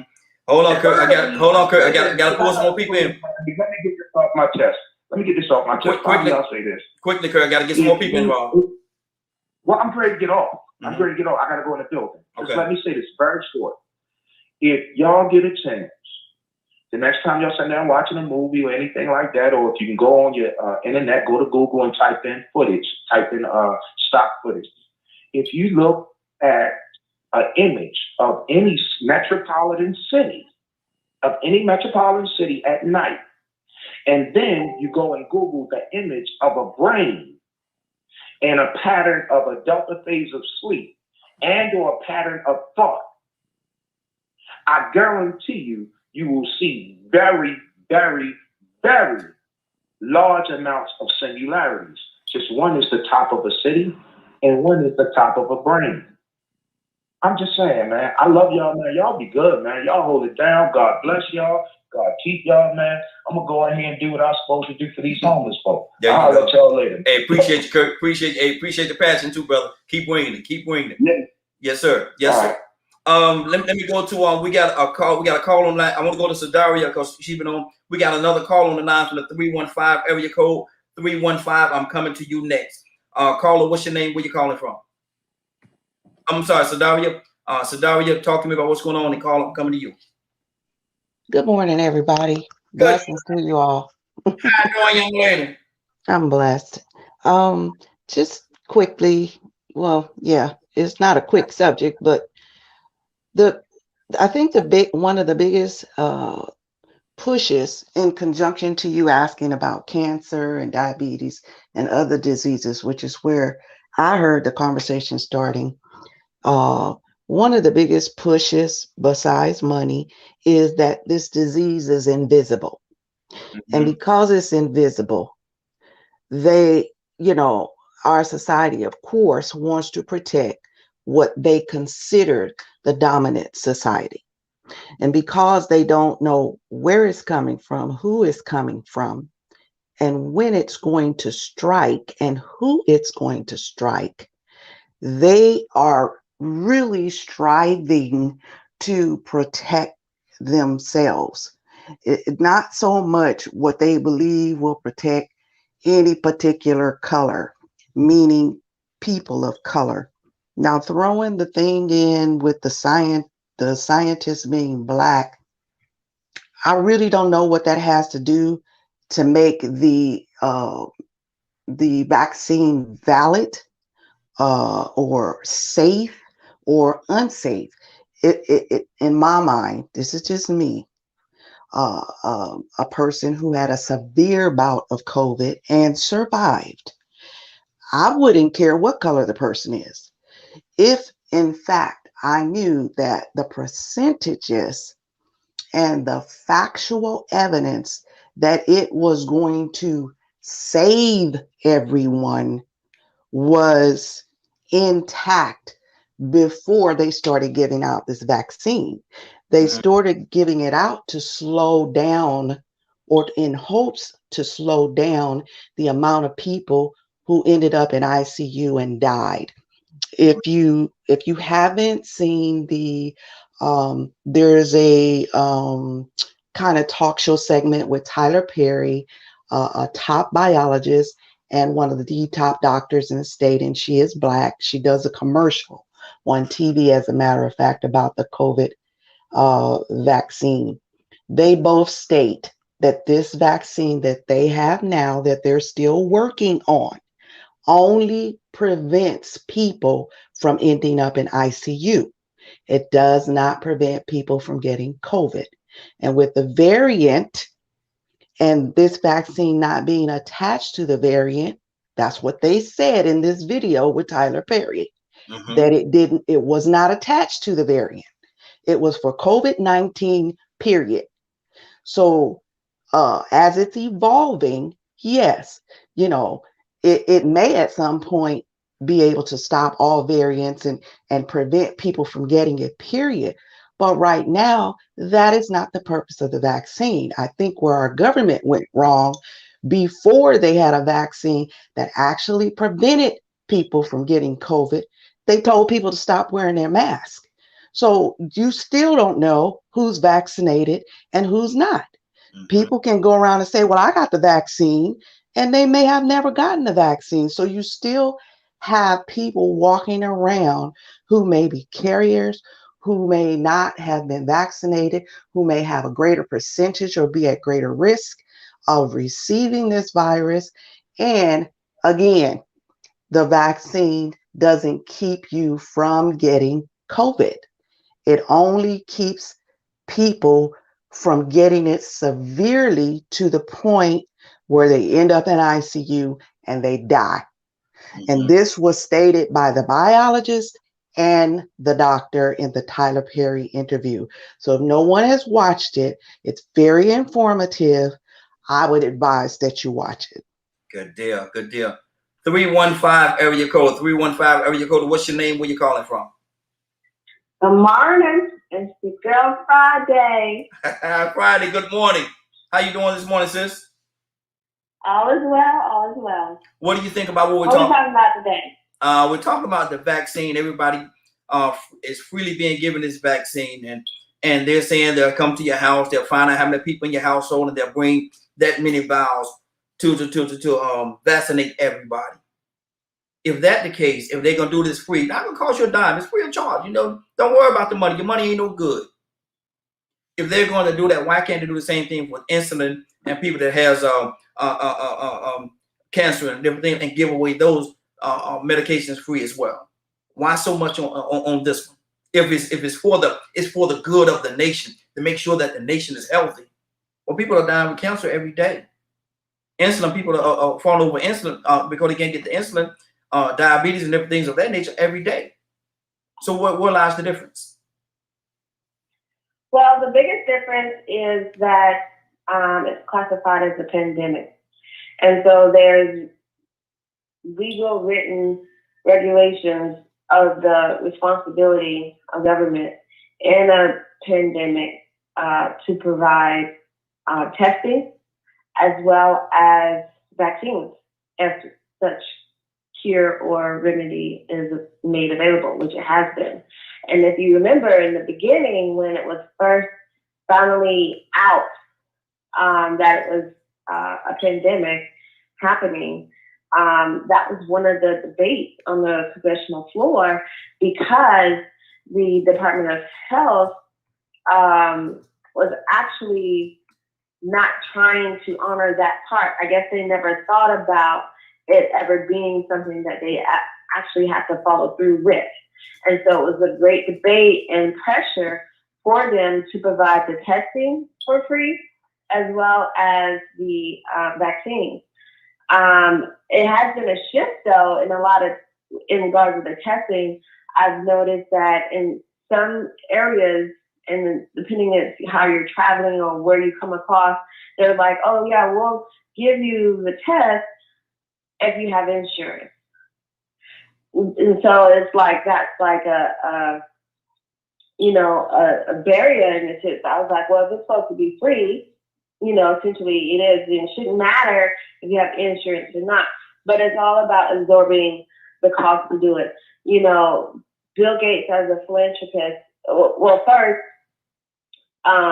science, the research part of being able to discover and find things is not something that's just willfully funded, especially if it's a research that's being done for a particular group of people. And so I'm finding out, actually, and having conversations with my niece, who is pursuing her PhD and is a scientist. Science shows us that the funding is important. And actually, Vanguard just initiated something that where we as a community of people can contribute to a specific person or overall project for people to do that. But to the point, that's what's the difference, and that's why they are doing all these different PRs and campaigns to try to get the vaccine into everybody outside of personal feelings or anything like that or moral standings. It's because they're obligated by regulation of law. Good deal. Let me go to Brother Pete. Pete, let me ask you this question, because it's been said that, and Friday just said as well, that it's been recognized as a pandemic because of the amount of people that's died from it. Pete, are you there? And not so much as died, but just how it moves. Okay. Pete, are you there? I think we might have lost Pete there. Might have lost Pete for a second. Let me see who else we got. Let's go to K with an E. K. Yes. Okay. It's saying that it's a pandemic because of the amount of people that's died. But I'm doing research as I talk. I'm always looking up different things, and it says that COVID was the third leading cause of death in America among Americans in 2020, behind heart disease and cancer. Behind heart disease and cancer. Now, if that amount of people that's died, and you're going to categorize it as a pandemic because the amount of people, it's number 3. Heart disease kill more people, and then it's cancer. So what are we going to do? Why can't we do something to give away those the solution to those as well for free if we're going to do it for COVID?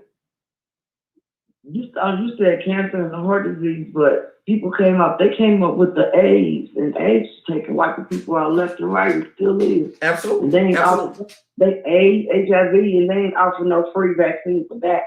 But I'm a firm believer that I know I've been in nursing since I was 15 and I'm 59. Well, actually 13, because I took care of cases and I did candy stripes, volunteer work. And so they, like everybody says, just like you got your own belief in faith, and you don't believe, some people gonna believe in the Buddha, and you got different beliefs. They got different beliefs when it comes to that vaccine.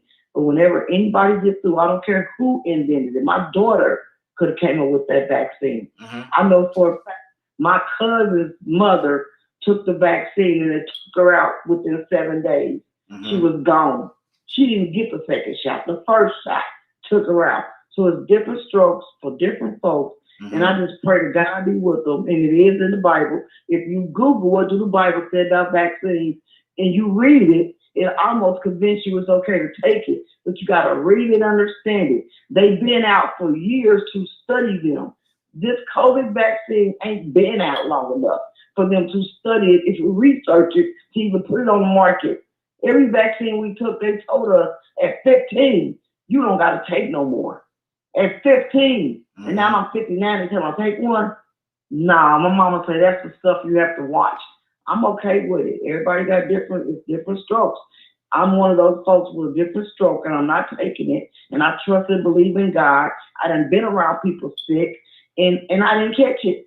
So I'm okay. God is definitely abiding in me because I abide in him. And I'm okay. Everybody got to get their own Jesus, their own way. So I'm okay. And I'm going to go with Jesus. And he ain't directed me to take that. Neither none of my kids. My daughter was talking about taking it. I questioned her. Then I told her, well, you the same person running around talking about you don't believe in dying after year. So I ain't going to question that. Go for what you do. And if you get sick, I hope you get you a burial plan because I don't have one. So because I'm not getting ready to go there with y'all and argue with y'all back and forth. And that's my second oldest. If that's what you want to do, go for it. I'm not going to tell you not to do nothing. Go for it. All I'm going to tell you to do is get you some Jesus. That's the only advice I got for anybody. Absolutely. And I'm okay with it. And now they got a whole new wave of COVID out. And what they tell them, get the vaccine. They don't get that sick.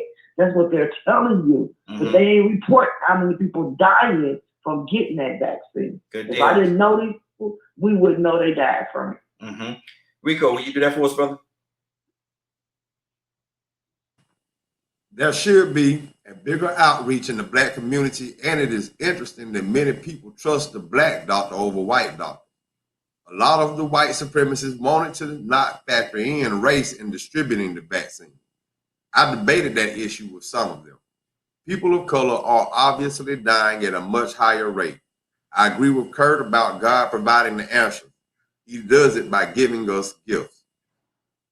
Rico? That's true. He does give us gifts. He gives us the intelligence and the knowledge to create things that make life better. And he also gives us the intelligence. I ain't gonna say, yeah, he gives us the intelligence, but we also have the choice to use that intelligence if we want to, you know, so that therefore we have people that create nuclear bombs, things like that, weapons of mass destruction, you know, things that are supposed to be used. Information is key. I was glad that Sedaria and Friday came on, because that was a good, you know, point Friday made about the pandemic, about it being a pandemic. And what Sedaria said about factual statistics. See, when you want to convince somebody to do something that's good for them, you need to have proof of why it's good for them. Backed by proof, by facts. If they really, you know, like the video she was just talking about, I think that should be something that everybody should look at to get a better understanding. If that is on the video, she needs to go thoroughly into detail about the part that she played and why she believes everybody should take it. Since this is the reason why everybody is using, that's the point that they want to make, because really and truly, that is what you would call as an influencer. Use that as a reason. It's a black doctor that came up with it. Well, that doesn't matter either. Yeah. I mean, I look at it this way. We know history. And information is out there for us to research. And we talked about these vaccines that we took in the past. And guess what we found out 20 or 30 years after we took those vaccines? That they put chemicals in it to target young black boys. We see an increase in autism. And guess what? We trusted the industry about these vaccines, thinking that they didn't have ulterior motives. Not only ulterior motives, but evil motives. They had an agenda targeting our young black males. And now we see this problem with autism. We see it with the feminine behavior. There's so many different things that we see going on in our young black males that didn't happen before. Took the vaccine, then nothing happened to us. Oh, yes, it did. We were put at risk. And it did happen to some people. It just didn't happen to us. But what about the people that do have children suffering from autism? I mean, we see it on a that's almost a pandemic itself. Yes, sir. The amount of autistic children. And so that was a sinister motive that was put into play. So now here it is, you coming to these same black people that know about the Tuskegee study. And the black people that participated in that study were convinced by a black nurse, educated black nurse, that was deceived to believe the information she was providing was correct. But guess what? They lied to her too. Yes, sir. She was in a position where she was supposed to be a trusted authority for the people of the community to relate to and identify with, to believe that they were doing the right thing for their best benefit. And it wasn't for their best benefit. It was to their detriment. So we know the history. So this is the thing about it. If they really want to convince black people, then they should make more of a sincere effort to put some thought into how to make us actually know that it's true, know that they're being honest, that there's nothing sinister going on. Black doctor come out and do all the traveling, put on Oprah, put on commercials. I mean, you got all this other programming that you do on TV to get people to subconsciously accept behaviors and things. Put this doctor out there more often. He can convince us, since we're the ones that need it, because you know what? I'm for anything that is good.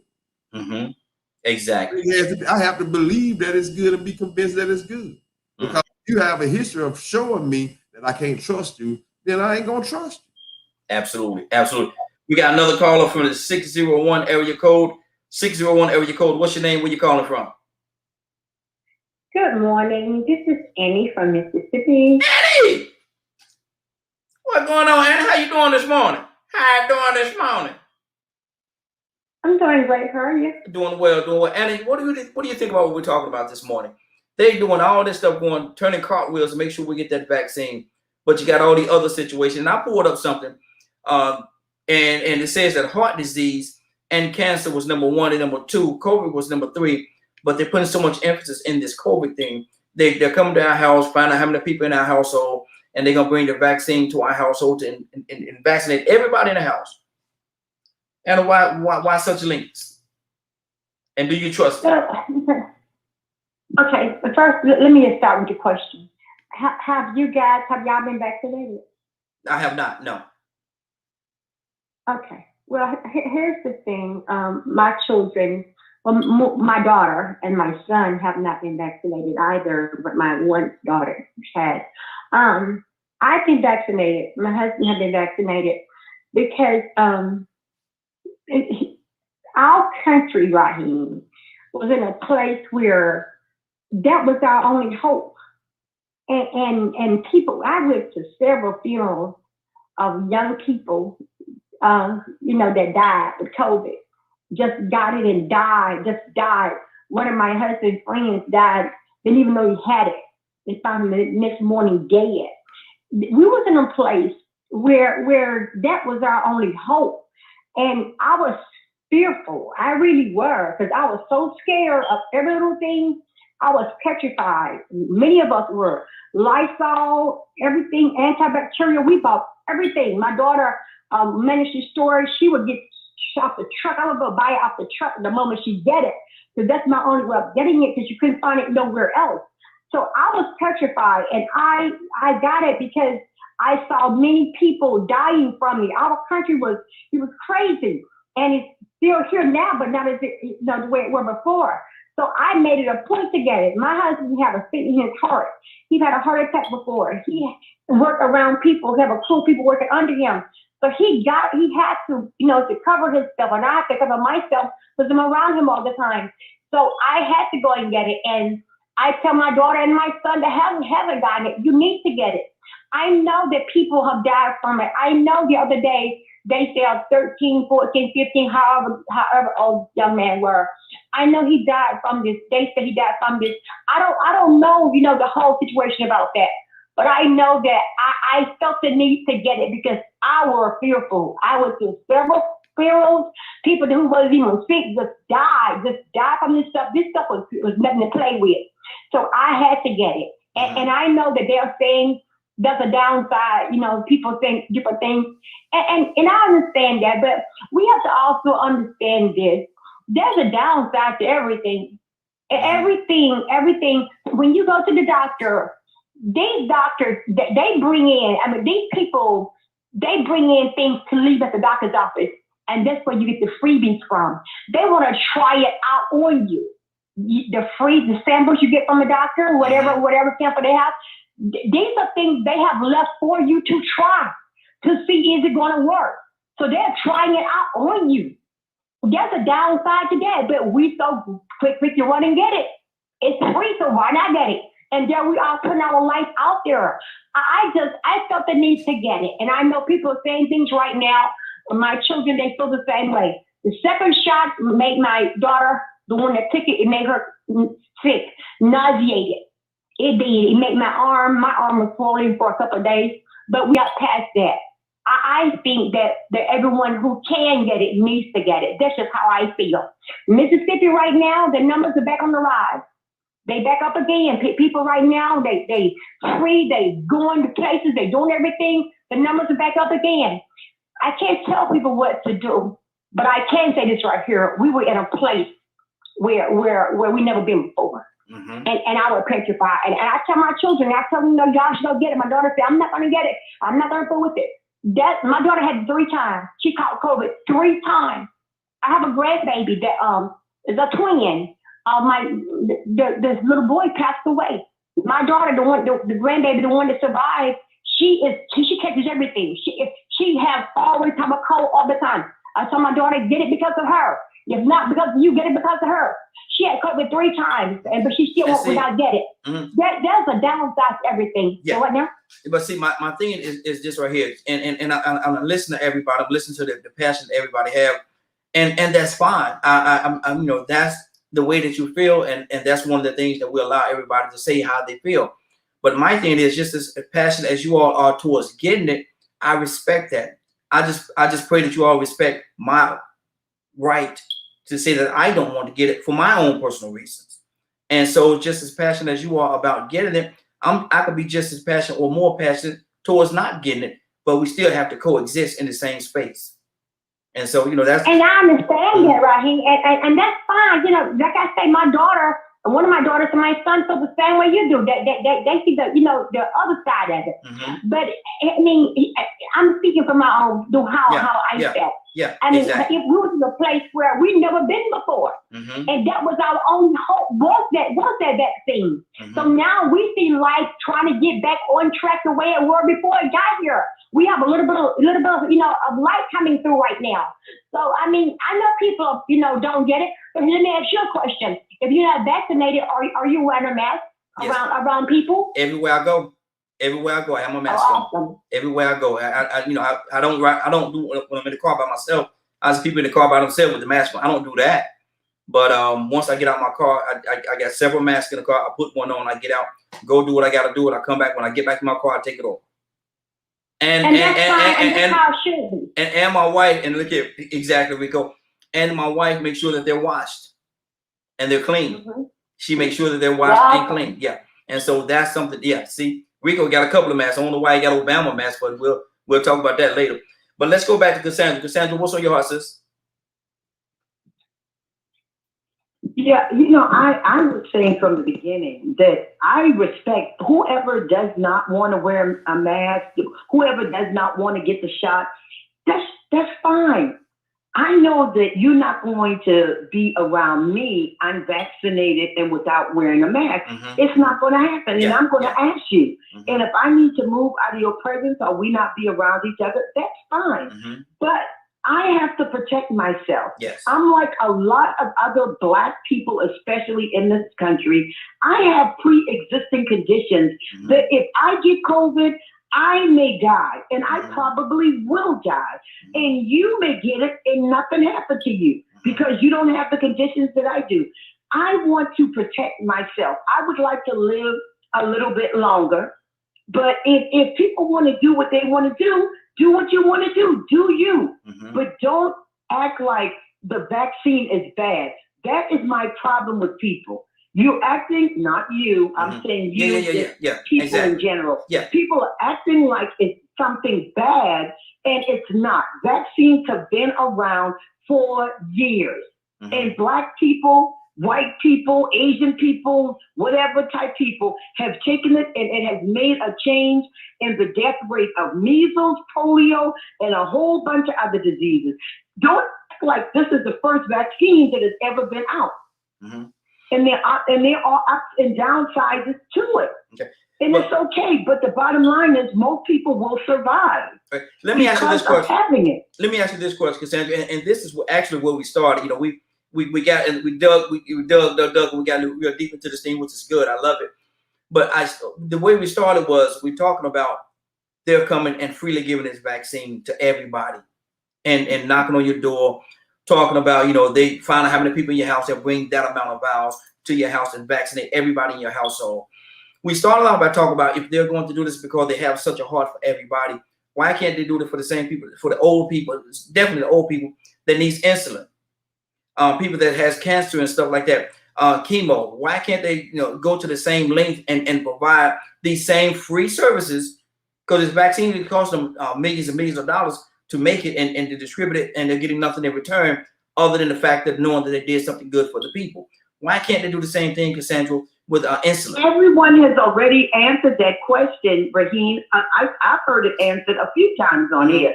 It's economics. It is money. Mm-hmm. We know that they make money, but if people are dying by the thousands and tens of thousands per day, that's a lot of money they're losing. They don't mind losing the few people that may die from lack of insulin or whatever. But when you're talking about tens of thousands of people dying a day Oh no, they're not going to have that. So yes, it's about economics. Let's just keep that part real. We know that it's about economics, but the vaccine was okay. We can't afford for all of these damn people to be dying every day. The money. Look at what we lose them. Exactly. Okay, I can accept that. Like they paid it. Yeah, that's what they're going to take you to. So that's the answer. Economics. Several people have said it already, and we know that. So, but that is it more? Is it more? We need to have the vaccine. But is it more economics or? And I understand what you're saying, and you have, truth of the matter, you're absolutely right in what you're saying. But is it more economics, or is it more of the fact that they want you to feel as though they care so much about you, and so they're going to give you this vaccine for free? No, it doesn't have anything to do with that. Especially, I don't feel like this administration is trying to do anything that would hurt people. I feel, and people feel differently about that. I feel like this administration actually, first of all, we've seen that his personality is that he cares about people. You can look at any way you want, but he does have compassion for people. He's shown that. He's shown that. What about the last administration? Okay. We'll stop. Please. I just ate. I don't feel like throwing up. So please, let's not even mention. Can I just say this? I'm sorry. Can I just say this one thing and then I'm done? Yes. From January to now, Raheem, I used to watch CNN when the other administration was in. I watched CNN every day, half of my day. You know why? Because I didn't know what that fool was going to do or say that could cause us to go into Civil War, World War III, or whatever. I didn't know. So I was on edge. For 4 years, I was literally on edge. I don't care what people say about, oh, you ain't trust God. I was on edge. Just let me put it like, I'm being transparent. Since this administration has come in, I have to apologize to CNN because I really want CNN. That's because I'm at ease with the person that's in there, that he is not going to try to start a war, blow up something, tell white people to attack black people, tell them to get. I don't have to worry about that like I did the last time. I feel at ease now. I can at least breathe without feeling anxious every day. Now, why you messing up CNN's pocket? They the viewers and how they get the endorsements and all that stuff. The amount of viewers that they have, they get all these endorsements and commercials and stuff. Why you hurting their pocket, man? Keep looking at CNN. Turn it on right now. I feel bad for CNN. For real, y'all. I really feel bad for CNN because I think a lot of my friends that I've talked to, they're like, girl, I'm so glad I don't have to watch CNN every day. And I hate it because I love CNN, but I'm not worried as much as I was before. And I was worried. Absolutely. I'm being transparent. Absolutely. Toussaint, talk to me, brother. What's on your heart?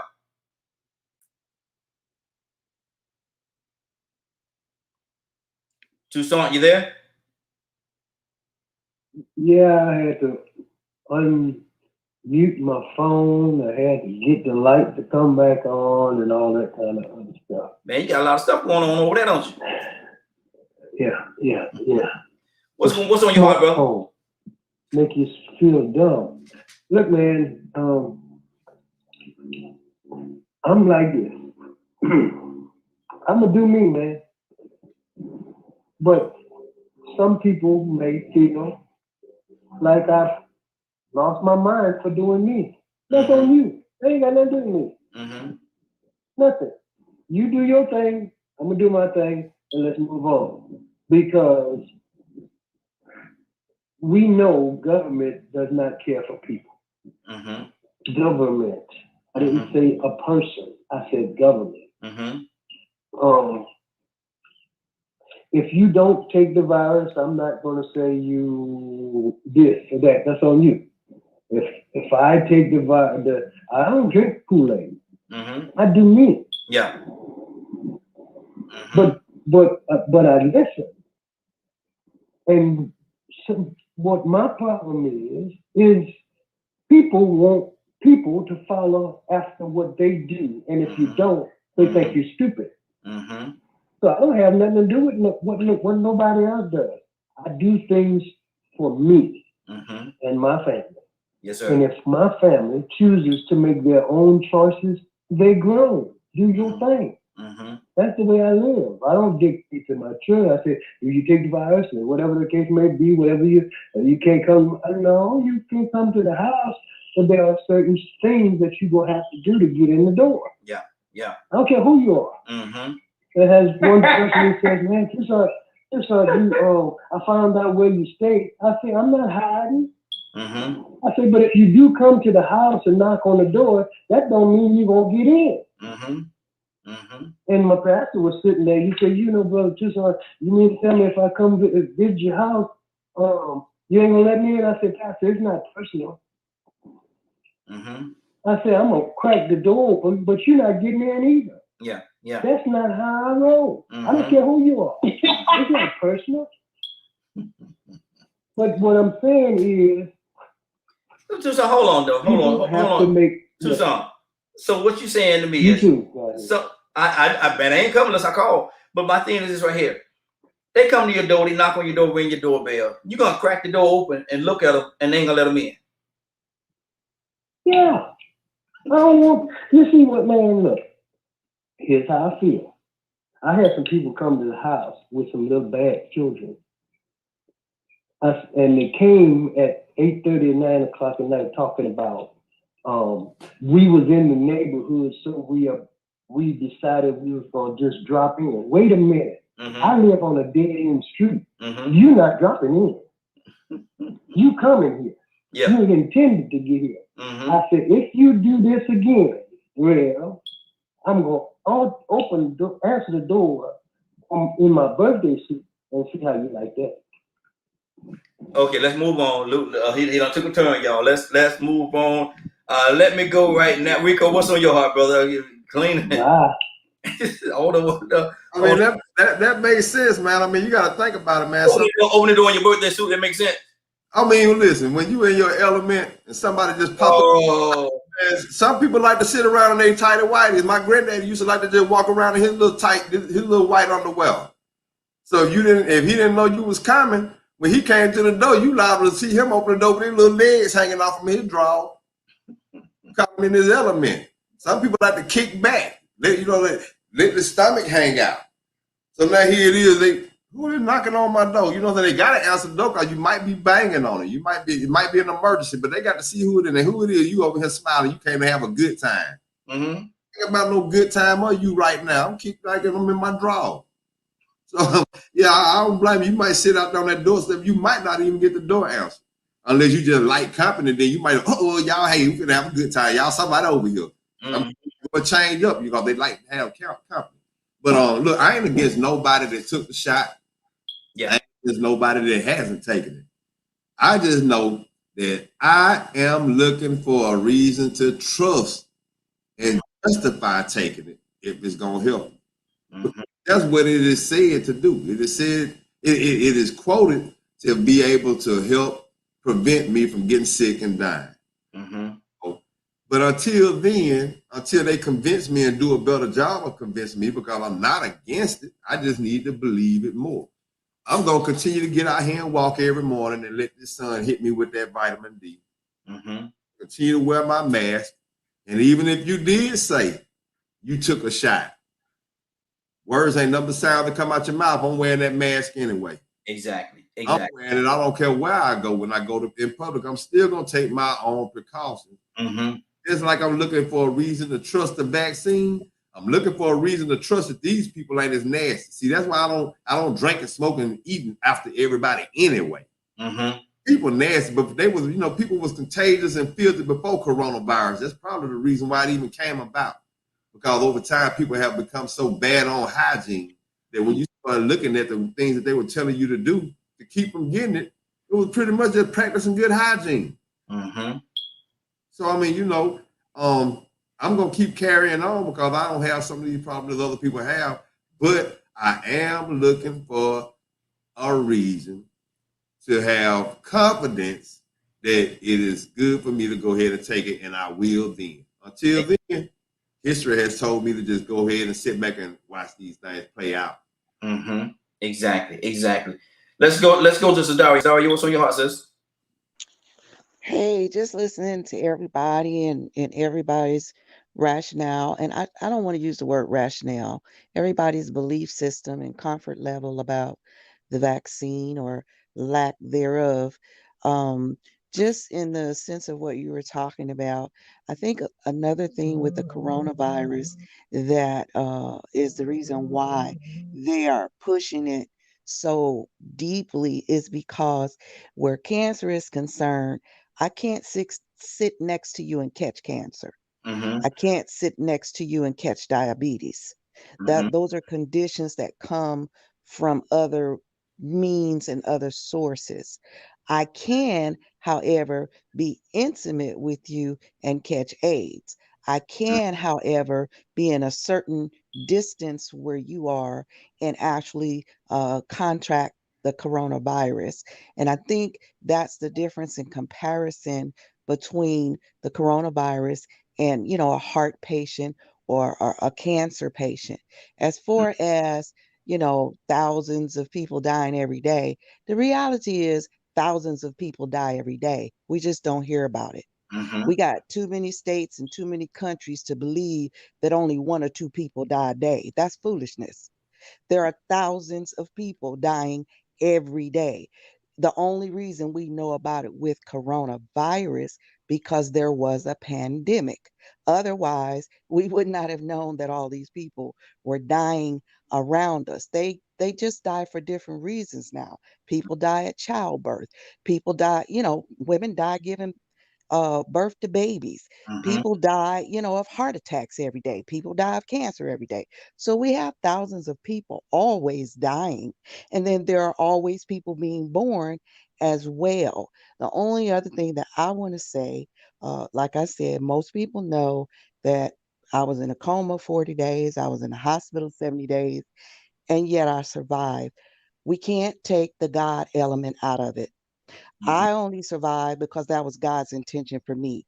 And I have to honestly say that because so many people went through the same things I did. I had double pneumonia.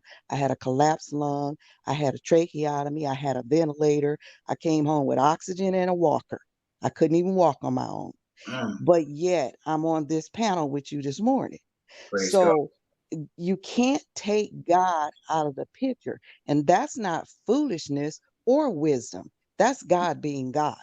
And we can't remove that from the picture. Last thing I'm going to say is in the Old Testament, when God sent Moses to deliver his people, God sent all those plagues. It didn't come from the devil. It didn't come from, whoever. It was God who sent those plagues.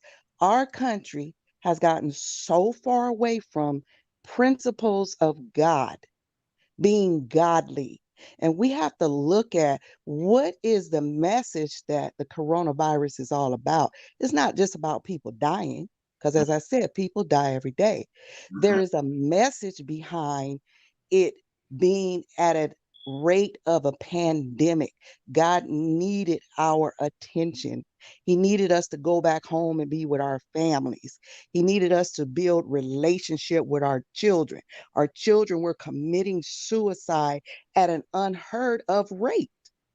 But we not looking at that. We looking at arguing about who took the vaccine and who didn't.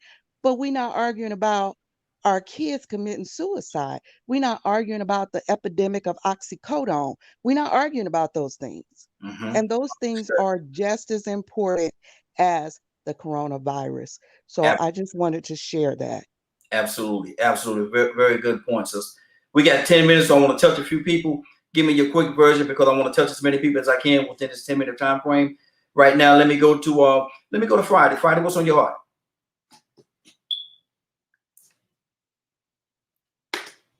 Friday, you there? Okay, Annie? Hello? Yes. Can you hear me? Yes, I can hear you. Okay, so I don't really have much more to add. This has been very informative for sure. When it comes down to the vaccine, it's just everybody just do their own due diligence, and where their heart leads them, then that's the decision that they make and make it fully informed. Mm-hmm. Good deal. Good deal. Annie, are you there? I am. Okay. And anything you want to say? We got 9 minutes. Give me your quick version. Yeah, I do want to say something. Oh, I must say, oh, God. Okay. Yeah, I called in today because it's Way Out Wednesday, and one of the things that I wanted to talk about were single pastors. Is it okay to visit them whenever you like? But you guys were talking about something different. So I'm going to call in again one day, and maybe we can get an opportunity to talk about that. And I said that because my pastor is recently divorced, and many of the members, the ladies especially, goes there uninvited. So when the young man mentioned uninvited, it brought it back to my mind again. I'm like, you know what? Maybe I should call in again one day, and we'll talk about, is it okay to visit your pastor if he's single unannounced? Wow. Yeah, we could definitely have that conversation because there's going to be a lot of different layers there. Cassandra, what's on your heart, sis?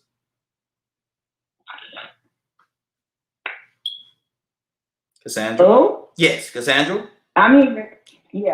Yeah, I just want to thank God for the young lady that spoke about being sick and it being a God thing, because, I totally get that. With the vaccine, without the vaccine, it's about God for me too.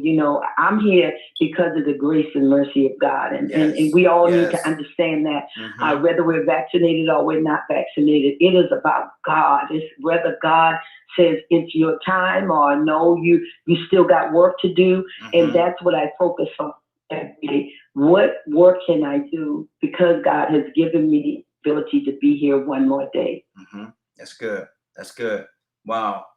Let me see who we got left. Let's go to Rico. We got one more person on the phone. I want to touch that person as well. Rico, what's on your heart? Man, passion is amazing, isn't it? With passion, sometimes, we feel like if we participate or don't participate in certain things, if others don't agree with it, it's an indictment on us. It really isn't an indictment of whether you took the vaccine or didn't take the vaccine. But going back to the question that you asked, it is something that you have to think about. If there is such an effort and concern over this issue, can America do this on a lot more issues from now on, like poverty, education? We know the numbers. Black women in childbirth.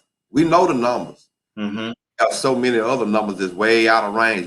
I think the United States is like next to the bottom when it comes to race relations.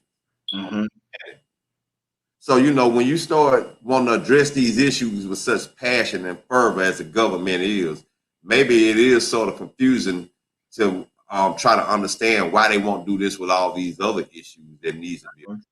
You can't avoid that question either. But it's not an indictment on those that took the shot or didn't take the vaccine. Exactly. Just a question to ask on, isn't other things just as important as this too? Absolutely. K with the E. I'm here. Hey. What's going on? What's on your heart, sis? All I'm gonna tell people is they can research it for themselves. And every vaccine we done took, from the polio to all of them, they've been researched for 70 years. This is the first vaccine that they have came up with, and it's only been on the market a year, not even researched. It was created and stuck out there. This is going to save people's lives. Well, it's not. It ain't saving their lives. It's different individuals. The doctor told that man, "Don't take that vaccine. It's against your health to take it."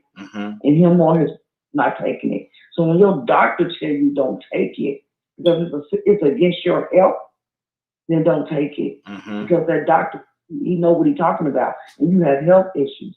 So some people is taking it even when they doctors say don't take it, and they're leaving. Or some people are taking it because they think they need to take it, and the doctor ain't telling them don't take it. I just know I got people that's in my family that took it, and they're gone today. And her kids and cousins and sister and them took the insurance money and went to Hawaii. She gone. Wow. They did not pay off the lady's death and gone to Hawaii. I could have never done nothing like that. I probably would have been trying to come up with something and put something in my backyard. I always remember her knowing that we kept her. She's been around us with cancer and she was still here. And she took a vaccine and left us within 5 days, not even 7. Mm-hmm. And they can't tell me nothing about that vaccine. They can't tell me nothing about my disease. Now, Kay, didn't I say your quick version, Kay? Kay, didn't I say your quick version? You've been talking. You've been talking 20 minutes, Kay. It ain't no 20 minutes, but it's gonna be 20 minutes if you keep talking to me because I'm gonna talk back to you. Well, let me ask Cassandra, because she said she's something serious. Cassandra, I got a question. It's a debate, and we got 4 minutes. I want to hear what you got to say about this, Cassandra. Cassandra, you there? Yes. Cassandra? Yes. Yes. Are you supposed to put sugar in spaghettis? Yes. That just depends.